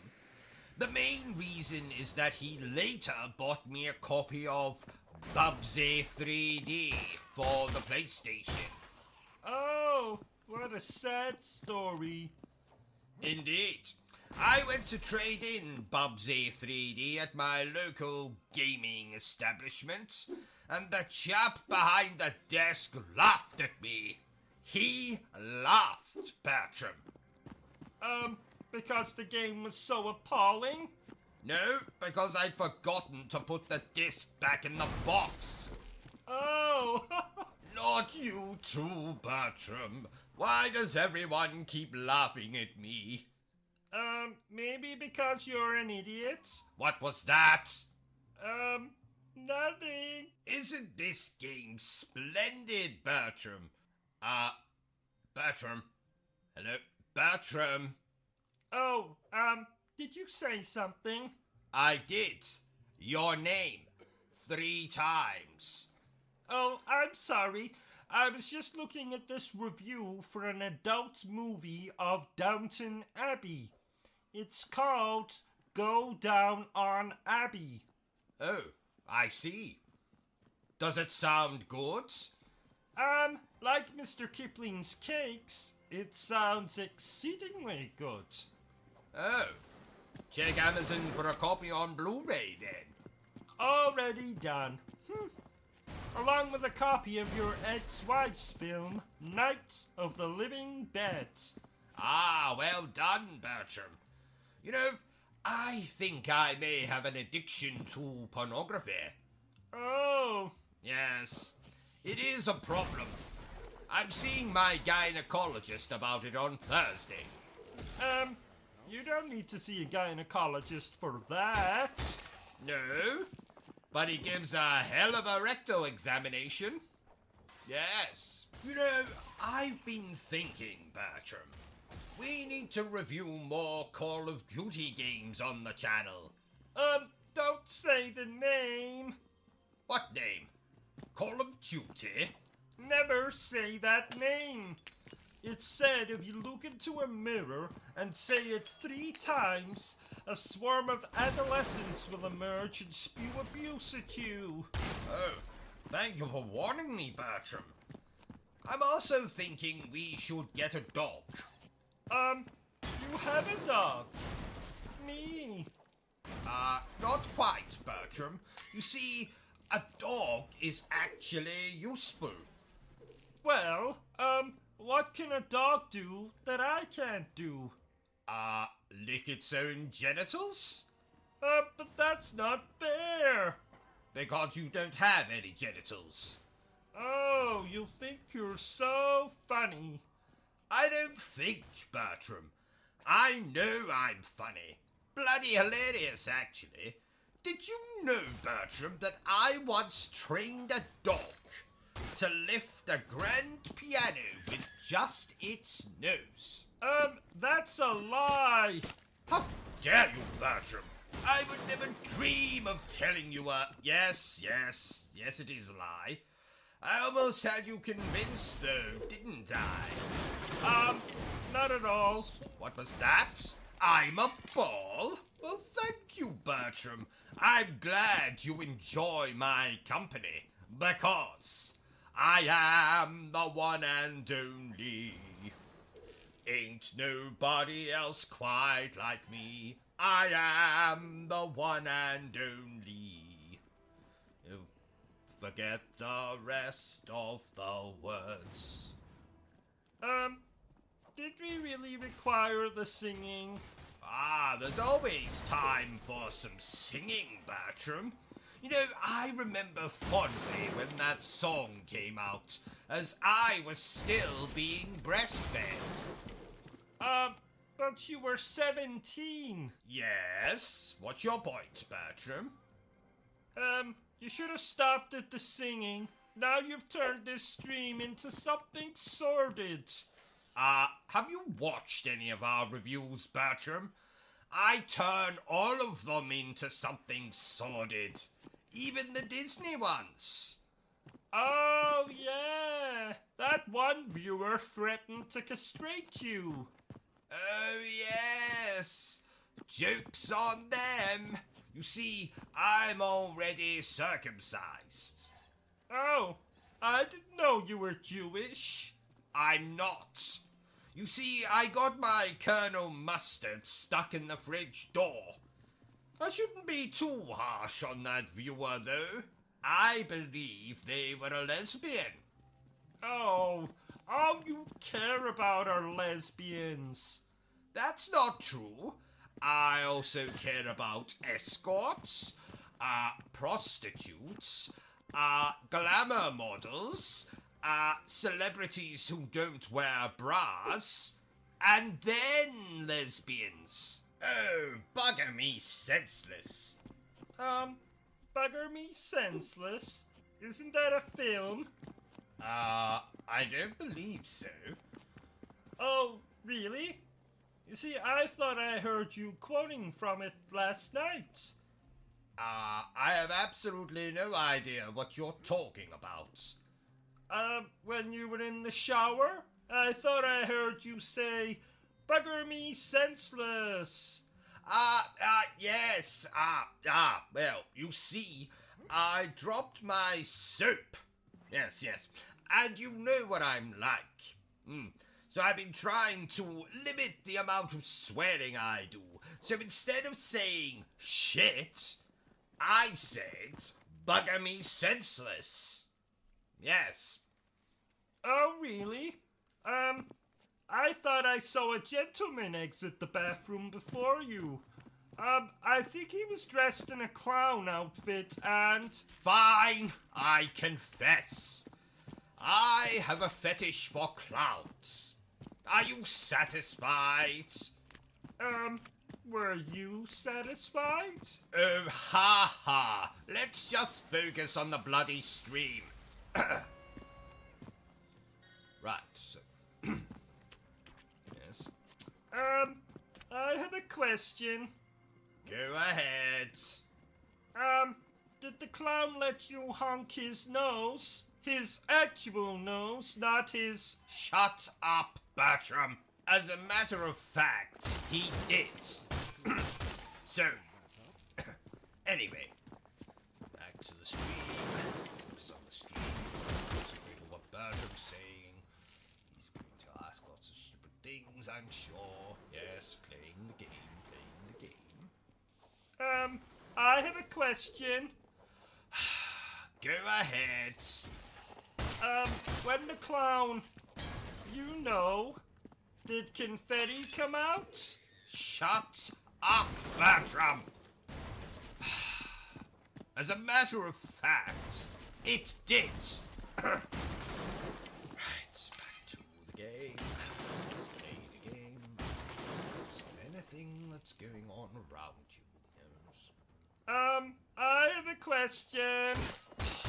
Go ahead. How funny was the clown? On a scale of 1 to 10. Shut up, Bertram.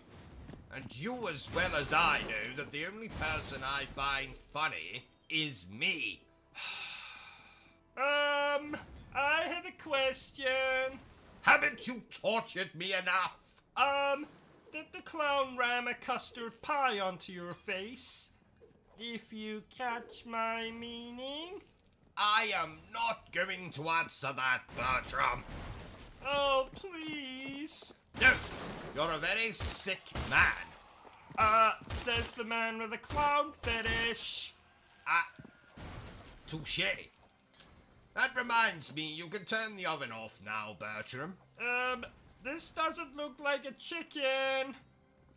Well, that's because it's No from next door. That'll teach that little bastard to call me an old bastard. Can you believe he was shouting that at me from his own garden? I think he might have just been calling for his dog. His dog? Oh, bastard? That's his dog's name. Oh, damn it! Quick, Bertram, close the oven door. We'll get rid of the body later. Then what are we going to have for dinner? Weren't you listening? I said we'll get rid of the body later. Oh! Boy, oh boy! Oh, that reminds me. Today's stream is sponsored by the phrase, "Boy, oh boy." And a special thank you to our other sponsor for this video, Suck It and See. The only sex toy that doubles as a telescope when you want to spy on that hot new neighbor of yours. So go ahead and suck it and see. Wasn't that featured on Dragon's Den? It was, Bertram. That it was. What are you doing? I am doing a crossword while we record this little stream of ours. It's not something I would normally do, but there is a substantial cash prize. How substantial? £11.50. £11.50? You can't even buy a bowler hat for that. Don't exaggerate, Bertram. It doesn't suit you. But you exaggerate all the time. Every morning when you get up and go to the bathroom, you say, "Hello, my glorious massive penis," when your penis is in fact tiny. Thank you, Bertram. Microscopic even. Yes, Bertram, I think we get the point. Gosh, this game has more enemies on screen than you'd find at a bloody wedding. But they're not enemies at a wedding. Well, it's usually family members at weddings, Bertram, so of course they're enemies. I imagine there's much more bloodshed at a family gathering than on a battlefield. When I was a child, my parents' house looked like Jack the Ripper's front room once Christmas and New Year had passed. That's alarming. That's it, 24 across. Something a woman carries in the home of a convicted sex offender. Alarm. Thank you, Bertram. You're welcome? Oh, I just remembered. Masters of the Universe is on tonight. Oh, I love that movie. No, I love that movie. We can both love it. No, we can't. Just like we both can't use the shower at the same time. But you seem to ignore that. Oh. If you do it again, I'll be forced to get my whip. You don't own a whip. No. But I do often blackmail my wife with a walnut whip. Oh, how very 1990s of you. Don't pretend you don't enjoy a walnut whip, Bertram. Not particularly. Oh, that's a shame because I have one here and I was going to... Give it to me. I meant to ask before, but, you've been to Paris, haven't you? Many times. What is your favorite thing to do in Paris? Is it visiting the magnificent architecture like the Eiffel Tower or the Moulin Rouge? Is it the food? I know you're partial to some children's legs. Frogs' legs. Bertram, I visit Paris for one reason and one reason only. To look for Eva Green. Oh, not this again. I'm going to make her love me, no matter what. What about your wife? Oh no, she'd probably hate my wife. Attractive people despise the ugly and the overweight. Actually, I think Ava Green lives in London now. Where are you going? O.C.G. O.C.G. Right, I'm back. I forgot my bag of aphrodisiacs. You can't leave. We have this stream to do. Oh, fine. But when we're done, Eva will be mine. If you say so. I do say so. So, I thought it might be fun to try something out while we play this game. Oh, God. What are you planning? Well, do you remember that story I was working on? No, absolutely not. You cannot read that. How did you know that's what I was even considering? Because you're fucking crazy? I resent that. But Bertram, even you have to admit that the subject matter fits this game perfectly. Well, actually, it doesn't, but... Perfect! Let's begin. Oh, may the ground open up and swallow me whole. Ha! Here's hoping.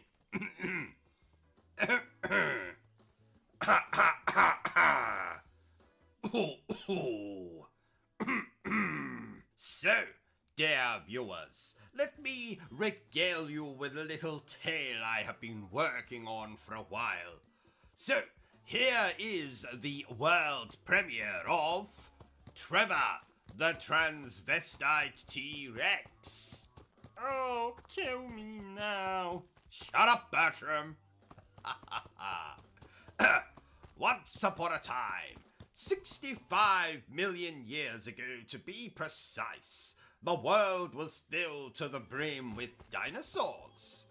They were very much like the human race. They liked to eat, poop, sleep, make love, but the teenage dinosaurs mostly spent their time fighting with their friends over which was the best, the PlayStation or the Xbox. They didn't have... Shut up, Bertram. Now, I myself have built a time machine just last week and travelled back to this time and beheld with awe the sheer size of these prehistoric animals. I'm not exaggerating when I say that the T-Rex had the largest Colonel Mustard I have ever seen. And I was fortunate to come across one in the middle of its mating ritual with a Triceratops of, shall we say, low moral standing. Yes, dear viewer, sex workers existed even 65 million years ago. Anyway, I was fortunate enough to be standing under the T-Rex when he pulled his Colonel Mustard out of his companion and... I told you to cut that part out. And I told you to shut up, Bertram. But we're not here to talk about me, dear viewer. No. We are here to learn all about Trevor, the transvestite T-Rex. Trevor was born a long time ago. His mother was just a dirty hoe. She sold her son for lots of drugs. The dealer threw in a lovely rug. Trevor was raised by lots of girls. They styled his hair, put it in curls. Trevor then found he was aroused when he was dressed in a nice blouse. Yes. Trevor enjoyed his head in bows, obsessed with the Rocky Horror Show. He padded his bra with caveman shit. Can't think of a line here that will fit. Trevor was fond of scrambled eggs. He tucked his meat between his legs. To all the boys, he was a catch. They put their meat right up his hatch. Hatch? Do you mean bum? It's a complex narrative, Bertram. Read into it what you will. Yes, hatch means bum. Continue. Trevor took drugs, just like his mum. To fund this vice, he sold his rum. Rum? Did you mean bum again? No. Trevor had amassed quite a collection of rare and delicious rums. Did they have rum 65 million years ago? Absolutely not. But I'm using what we writers call creative license. Yes. Okay. Continue. Where was I? Oh, yes. Trevor took drugs, just like his mum. To fund this vice, he sold his rum. His dealer was a filthy brute. Made Trevor become a prostitute. Oh no, not the same one you saw when you... The very same, Bertram. Isn't it amazing?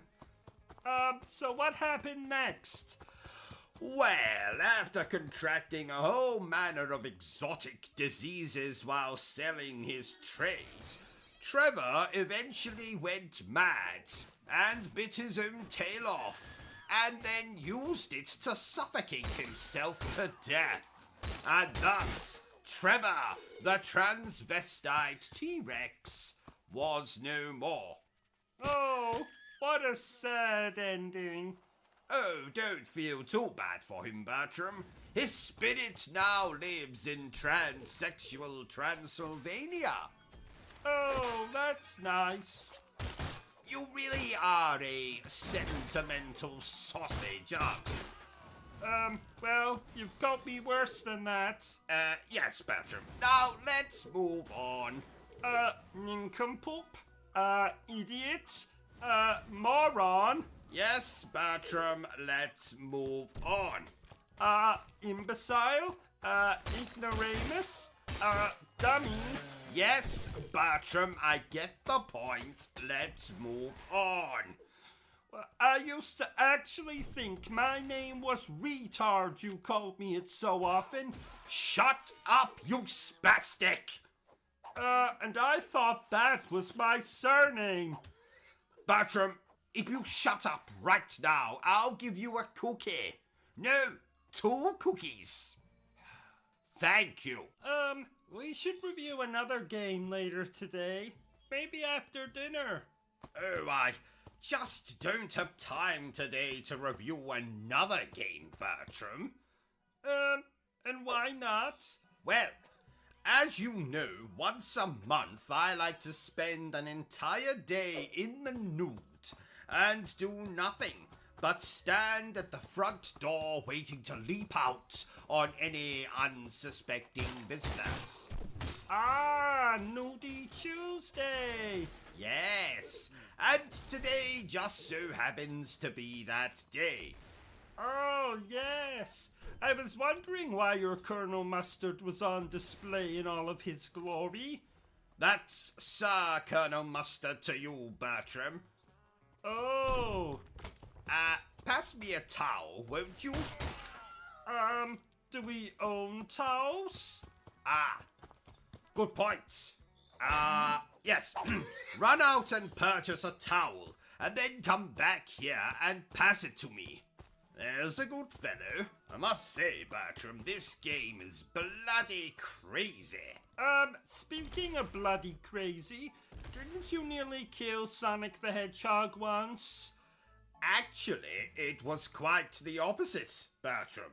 He came over to visit me one Nudie Tuesday back in 1997, and I made the mistake of inviting the little bastard inside.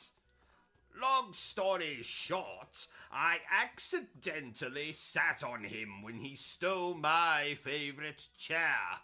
Oh, that must have hurt, especially with all those spikes of his. Yes, I was picking those spikes out of my arse for a month. A month, I tell you. Bertram, put that gun down. Oh, sorry. You know, I've never held a gun myself. Well, not recently, though I was once quite the regular of what the Americans call gay bars. Now, of course, that's a different gun entirely, though just as lethal, as Freddie Mercury will attest. So, back to the stream. Don't you have a driving lesson today? You know, to get your license back? Well remembered, Bertram. Why did you lose your license in the first place? Well, I'm not to be trusted on the road, Bertram. Reason number 1 why I no longer have a driving license. I once confused the steering wheel with my penis. I made a terrible mess, and the shopping centre needed no windows and staff. Reason number 2 why I no longer have a driving license. When I see a helpless old man or woman crossing the road, I have the uncontrollable urge to shout abuse at them and or run them over. Yes. Reason number 3 why I no longer have a driving license. I took my first car for a test drive in the local park.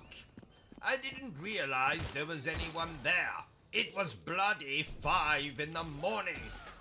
But upon checking my tires when I got home, I found what was left of the postman and several dog walkers. Luckily, I had some spare tires, so crisis averted. Ha ha! Reason number 3 why I no longer have a driving license. Reason number 4, I think. Ah, well spotted, Bertram. Reason number 4. I ran through a red light once. If only I'd remembered to bring the car. And my clothes. When was that? Oh. Let's see. 2007, I believe. Oh, yes, now I remember. I was on my way to pick up Heavenly Swords. Oh, I like that game. Do you know, Bertram, that women have told me in the past that I have a Heavenly Sword? Ha ha, if you know what I mean. I say Heavenly Sword, but it's more Heavenly Dagger. No, Heavenly Penknife. Heavenly Needle? No, Bertram. You're not allowed to make fun of my penis. Only I'm allowed to make fun of my penis. Sorry. 'Twas an amusing joke, though. I don't know if I told you, Bertram, but I have started reading Dante again. And no, not the Devil May Cry Dante. Abandon all hope, ye who enter here. Isn't that what the sign in our bathroom says? Yes, Bertram. My wife also has that tattooed on her lady garden. Speaking of Dante, I got lost in the 9 circles of hell once. I got stuck between lust and gluttony. No, wait. It was McDonald's. Yeah, lots of fat people. Attractive staff, though. That's nice, Bertram. Oh no. I knew you were crying. Shut up, Bertram. I haven't seen you cry like that since that time you accidentally sat on my cactus. Now tell our viewers that cactus is not some kind of euphemism. Oh yes! Cactus is not a euphemism for my penis. You should have stopped at the word euphemism. You cry a lot playing video games, don't you? Shut up, Bertram. There's nothing wrong with a man who was in touch with his sensitive side. Well, you don't usually have a sensitive side. Yes, but it's nice to pretend, isn't it? And I wasn't crying. A snake had crawled into my eye. A snake? Did I say snake? I meant dust. I got dust in my eye. Very painful dust. That's what made me cry. Well, if you say so. I do say so, Fraulein. Did you know that the word Fraulein means young lady? I know that. Why else you think I've been calling our German next-door neighbor Ashley that for years? But Ashley is a man. Oh, bollocks. I've never seen a man wear as much makeup as Ashley does. He's an actor? And the man I keep seeing turning up at her home with roses? He's a gay actor? I'm going over to ask her myself. O.C.G, no! Oh, O.C.G. O.C.G, and he's gone. Well, this is awkward. Oh, he's back. Well? You might have been right. It's got What makes you say that? Well, I walked into Ashley's house and I wish I hadn't. I saw what can only be described as bumming. I mean, courting. Well, I told you. Yes, enough of these shenanigans. Let's get back to the stream. I can't believe I was right. Finally, now you'll have to treat me with respect. Shut up, Bertram, you insolent retard, or I shall be forced to get my sword. I've never understood people's reliance on swords. Why?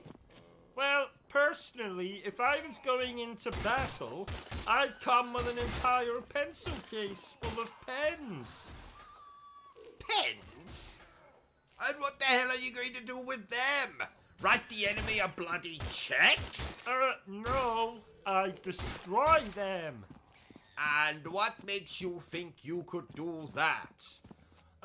Because, like they say, the pen is mightier than the sword. Ow! From this day on, your name will not be Bertram. It will be Village Idiot. Anyway, back to this game. So, dear viewer, what can I tell you about this game's development? Nothing. Do I think you should buy this game? Well, that depends on what you think of what we're showing here. But I can say there are worse things you can do with your money. Like buy a hat that is much too small for your head? How the hell was I supposed to know it was too small? I bought it online and the website said... Wait a minute, I'm going to get this page up.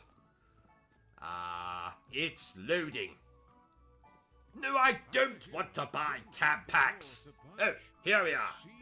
The website says, and I quote, "One size fits all." Well, I've been telling you for years that you've got a big head. But that just means my brain is bigger than everyone else's. As big as your stomach? What's wrong with you today? You're not usually this hostile. Oh, I'm sorry. I'm on my period. Bertram? Yes? You really do suit the name Village Idiot. Oh, thank you. Oh, by the way, the toilet is blocked again. I'll telephone Ricardo once we are finished recording this little stream of ours. Ricardo? Oh yes, fascinating fellow. Murdered his father when he wouldn't finance his sex change. Oh, sounds charming. Huh. Why don't you tell us what you think about this game, Bertram? Well... So sorry, old chap, we don't have time for that. What is that garbage you're eating, Bertram? A chocolate bar I found in the fridge. What are you talking about, man? There was no chocolate bar in the fridge. Yes there was. In that plastic container on the middle shelf. You mean the container containing my stool sample for the doctor? Oh, good lord. Bertram, spit that out right now. But it's so tasty. Oh God, I think I'm going to be sick. Let's just move swiftly on. Wait a minute, are you eating again? No. Liar! Is that my cheese sandwich? That depends. Did you leave it in the fridge with a note on top of it that said Reuben? What does Reuben mean? Is it a made-up word? That's my name, you idiot! Oh, would you like a bite? Keep it! I'll punish you later. Oh. Who the hell is that? Oh, it's you. The bitch is back. And no, I am not referring to Bertram. Oh.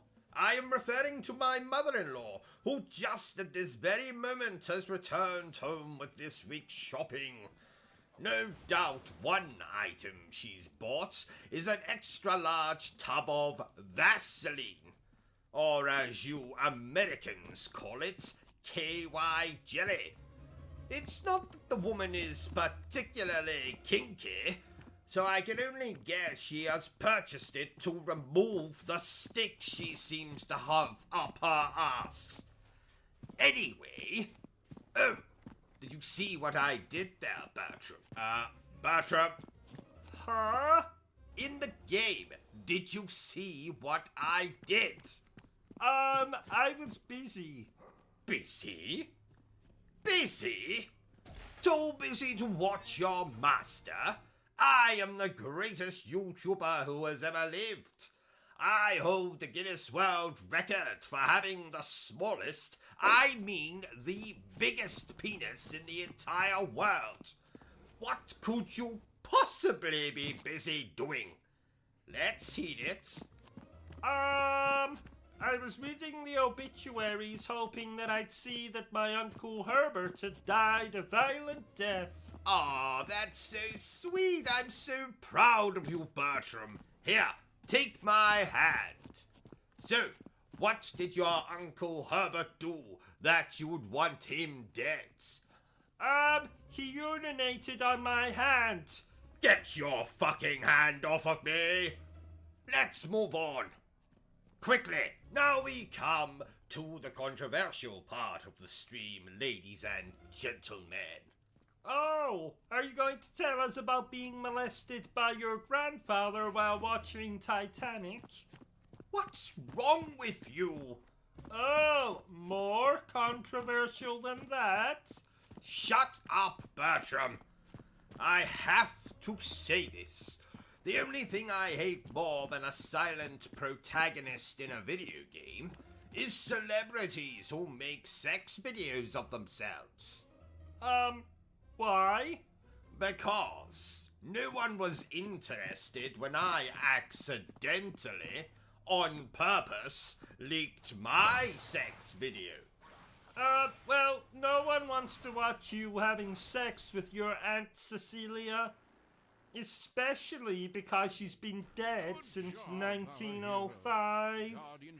A necrophilia joke, ladies and gentlemen. Oh, that reminds me. We need a new piano. Why?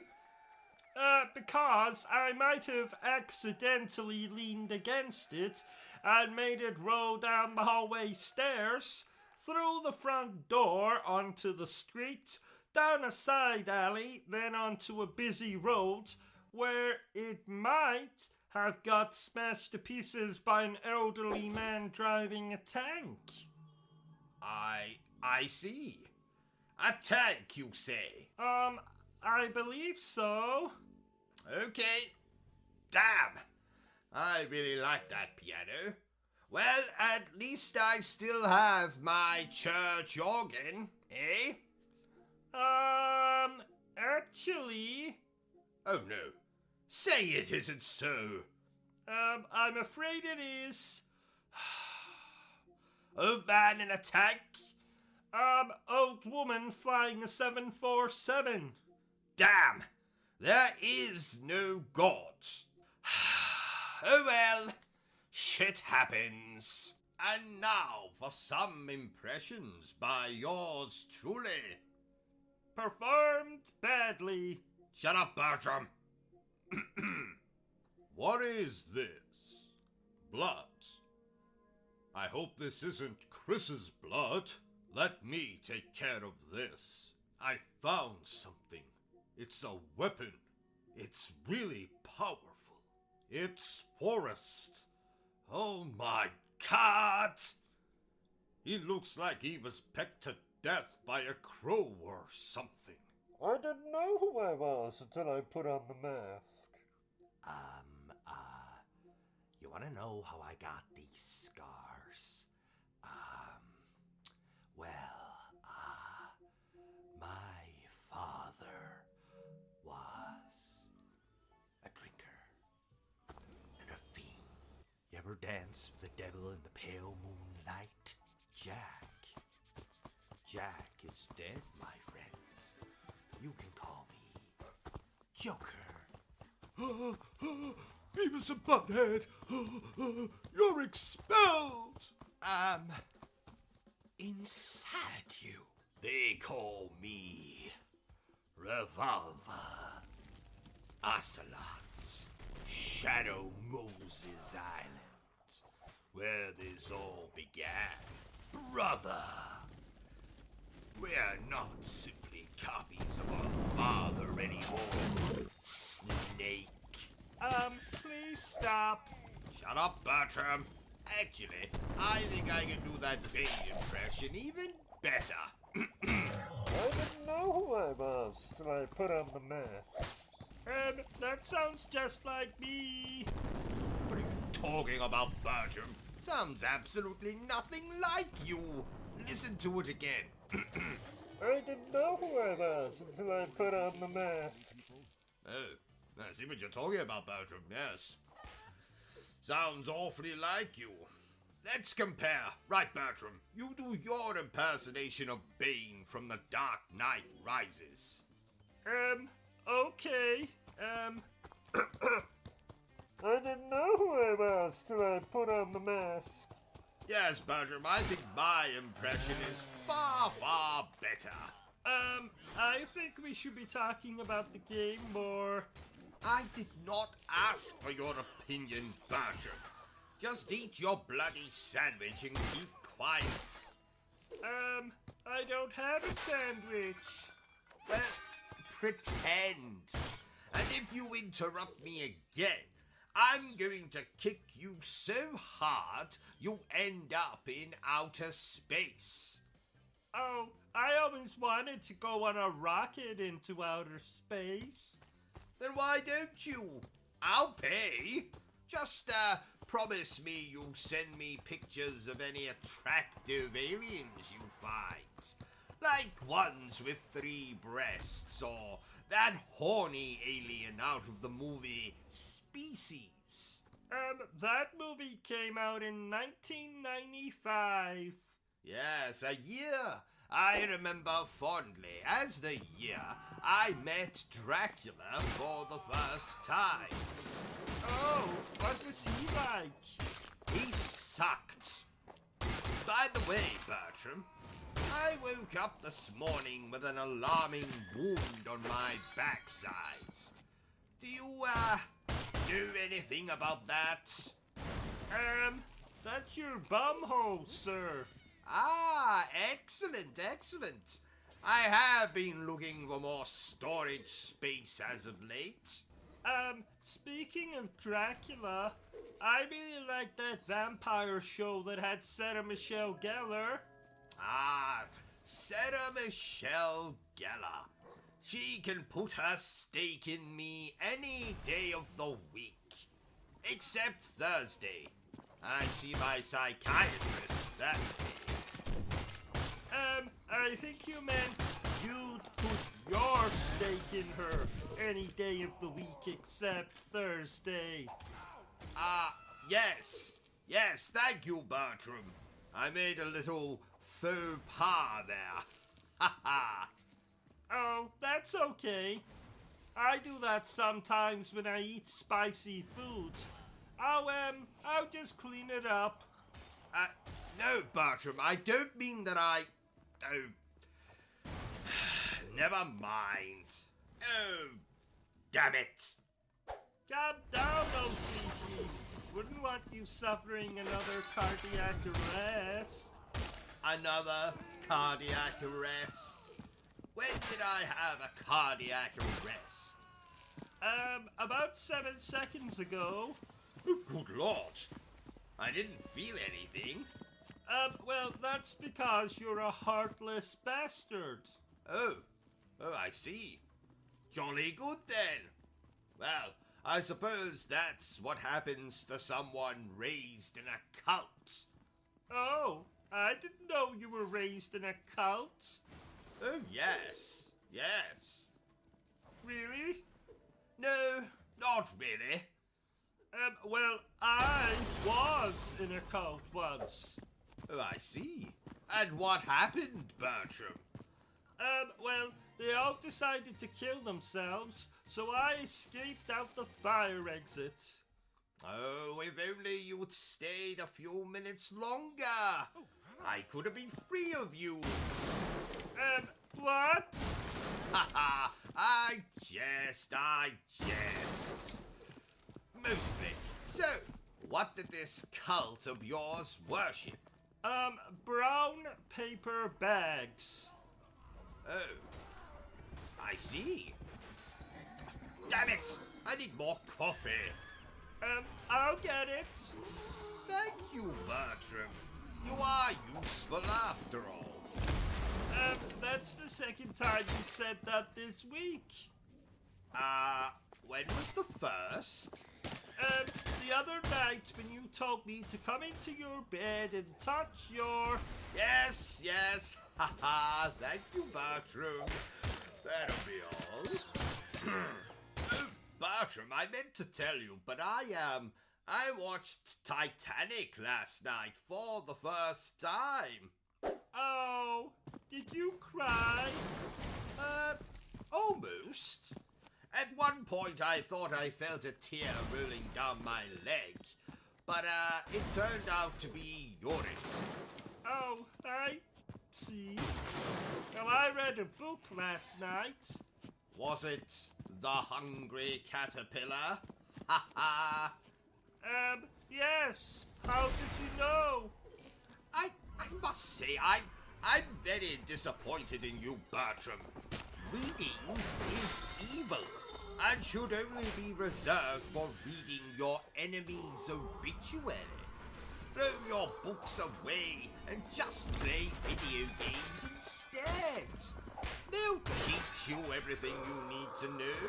How to solve puzzles, how to jump really high, and most importantly, how to kill aliens and or people. Didn't you used to read books constantly? Yes, but it was a different time back then. We didn't have video games. We had black and white televisions and bloody Bruce Forsyth. Now, my favorite author was Agatha Christie. I have read all of Miss Christie's books. Oh, how are they? It's a piece of cake. Well, Good job, they could do hero. with some pictures, maybe a decapitation or two, but apart from that, I do enjoy a good murder mystery, like the one about who killed my father. You did. Spoilers, Bertram. Oh, sorry. Did I ever tell you that I met Miss Christie at an imaginary party back in the 1940s, Bertram? No, you did not. What was she like? Well, the bitch stabbed me in the arse and then tried to write a book about it. Oh, I see. Well, I'm sure she had a good reason for doing that. Our hero Well, stumbled not upon that I a spooky- recall. Though I was drunk and tried to slip my hand into her Miss Marple. Ha ha ha! Oh, Miss Marple, yes, Miss Marple, her Lady Garden. I get it. So she did have a good reason for stabbing you in the arse. Our hero was Well, not there's satisfied never with the current song. Ever a good enough reason for stabbing a gentleman in the arse, Bertram. Oh, did I tell you that my mother hero caught me was last not night, satisfied. Bertram? Oh, what did she have to say for herself? Well, surprisingly, very little. Cousin Oscar said more than that the other night, and he had a ball gag in his mouth and a duck up his backside. Don't ask. Oh, that reminds me, Bertram.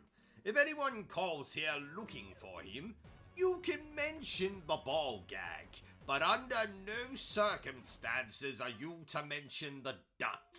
Do you understand?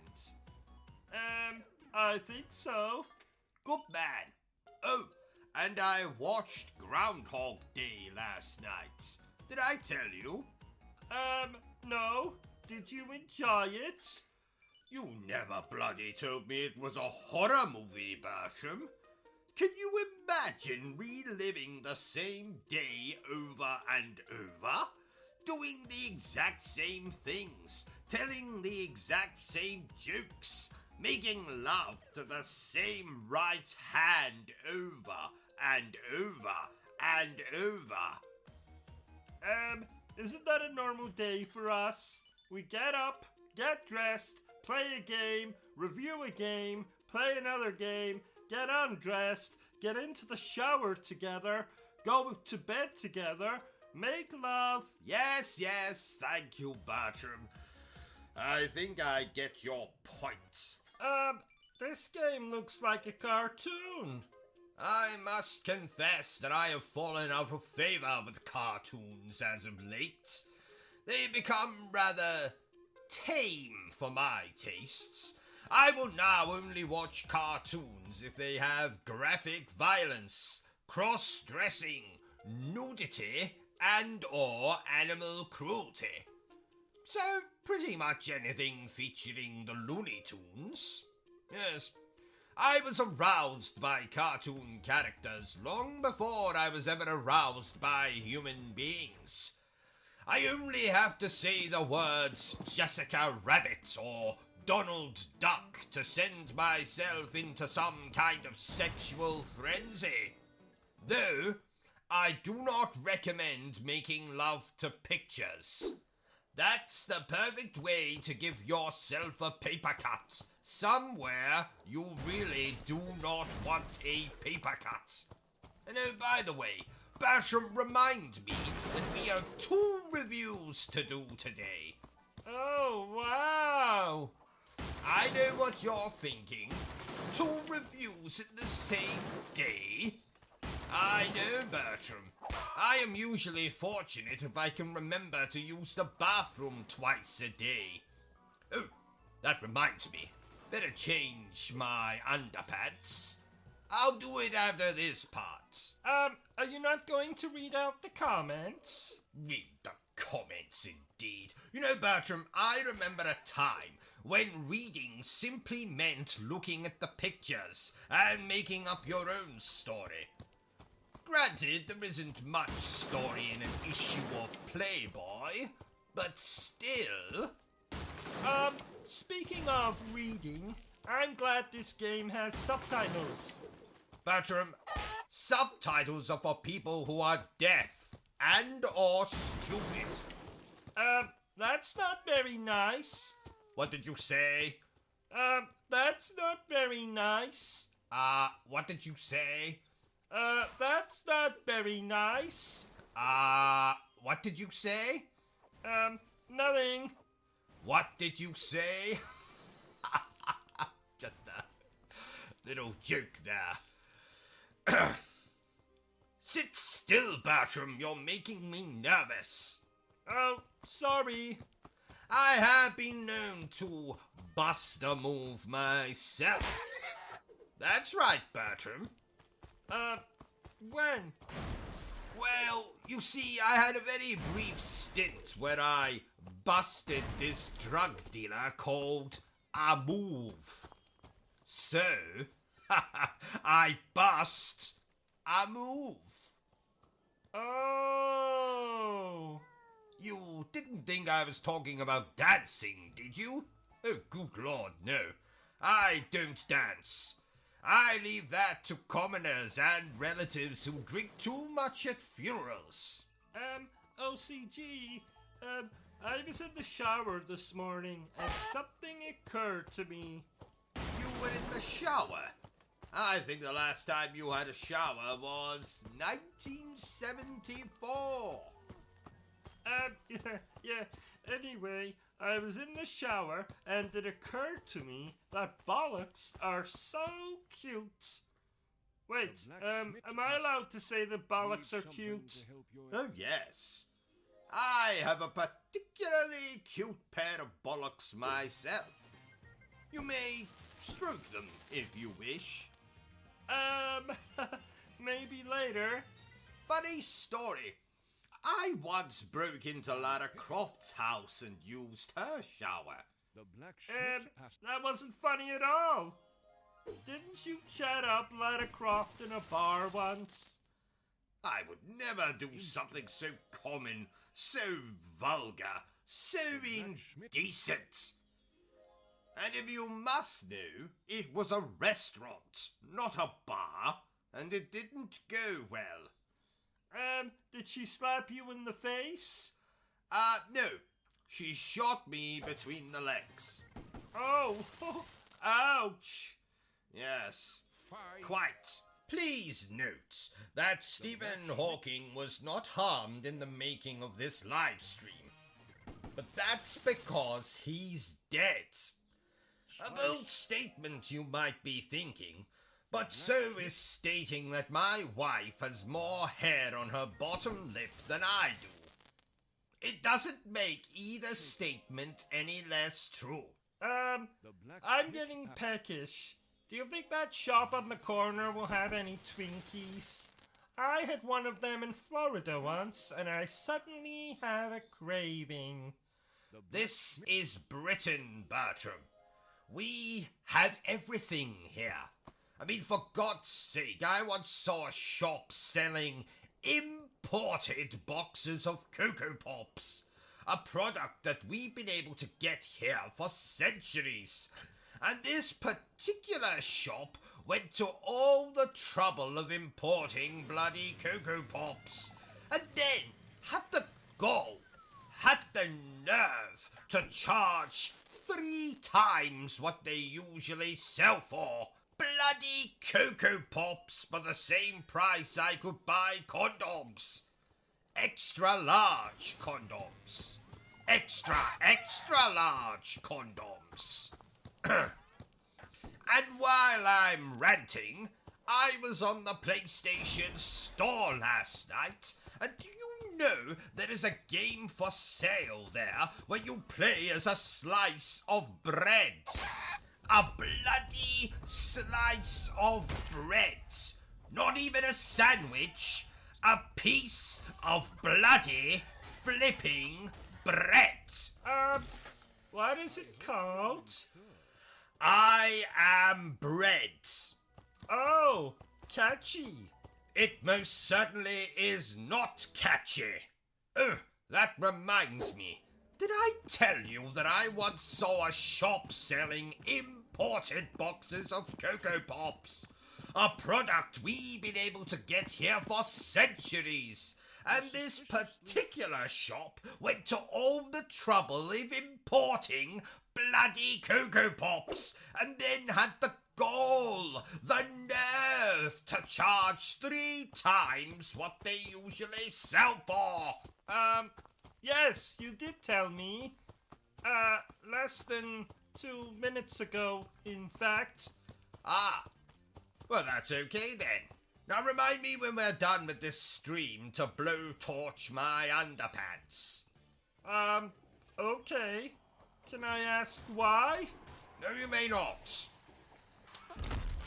Well, if you must know, the dryer has broken down. Oh, I see. So, how is this game that you're playing? Well, it's about as much fun as tucking your sausage between your legs and talking like a girl. That's funny. Oh, thank you, Bertram.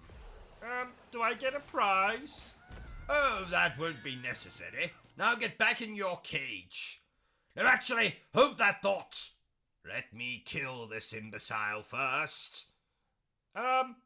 You rang? I did not ring, Bertram. Oh, I thought you were calling for me. You said imbecile, and that's what you usually shout at me when you want something.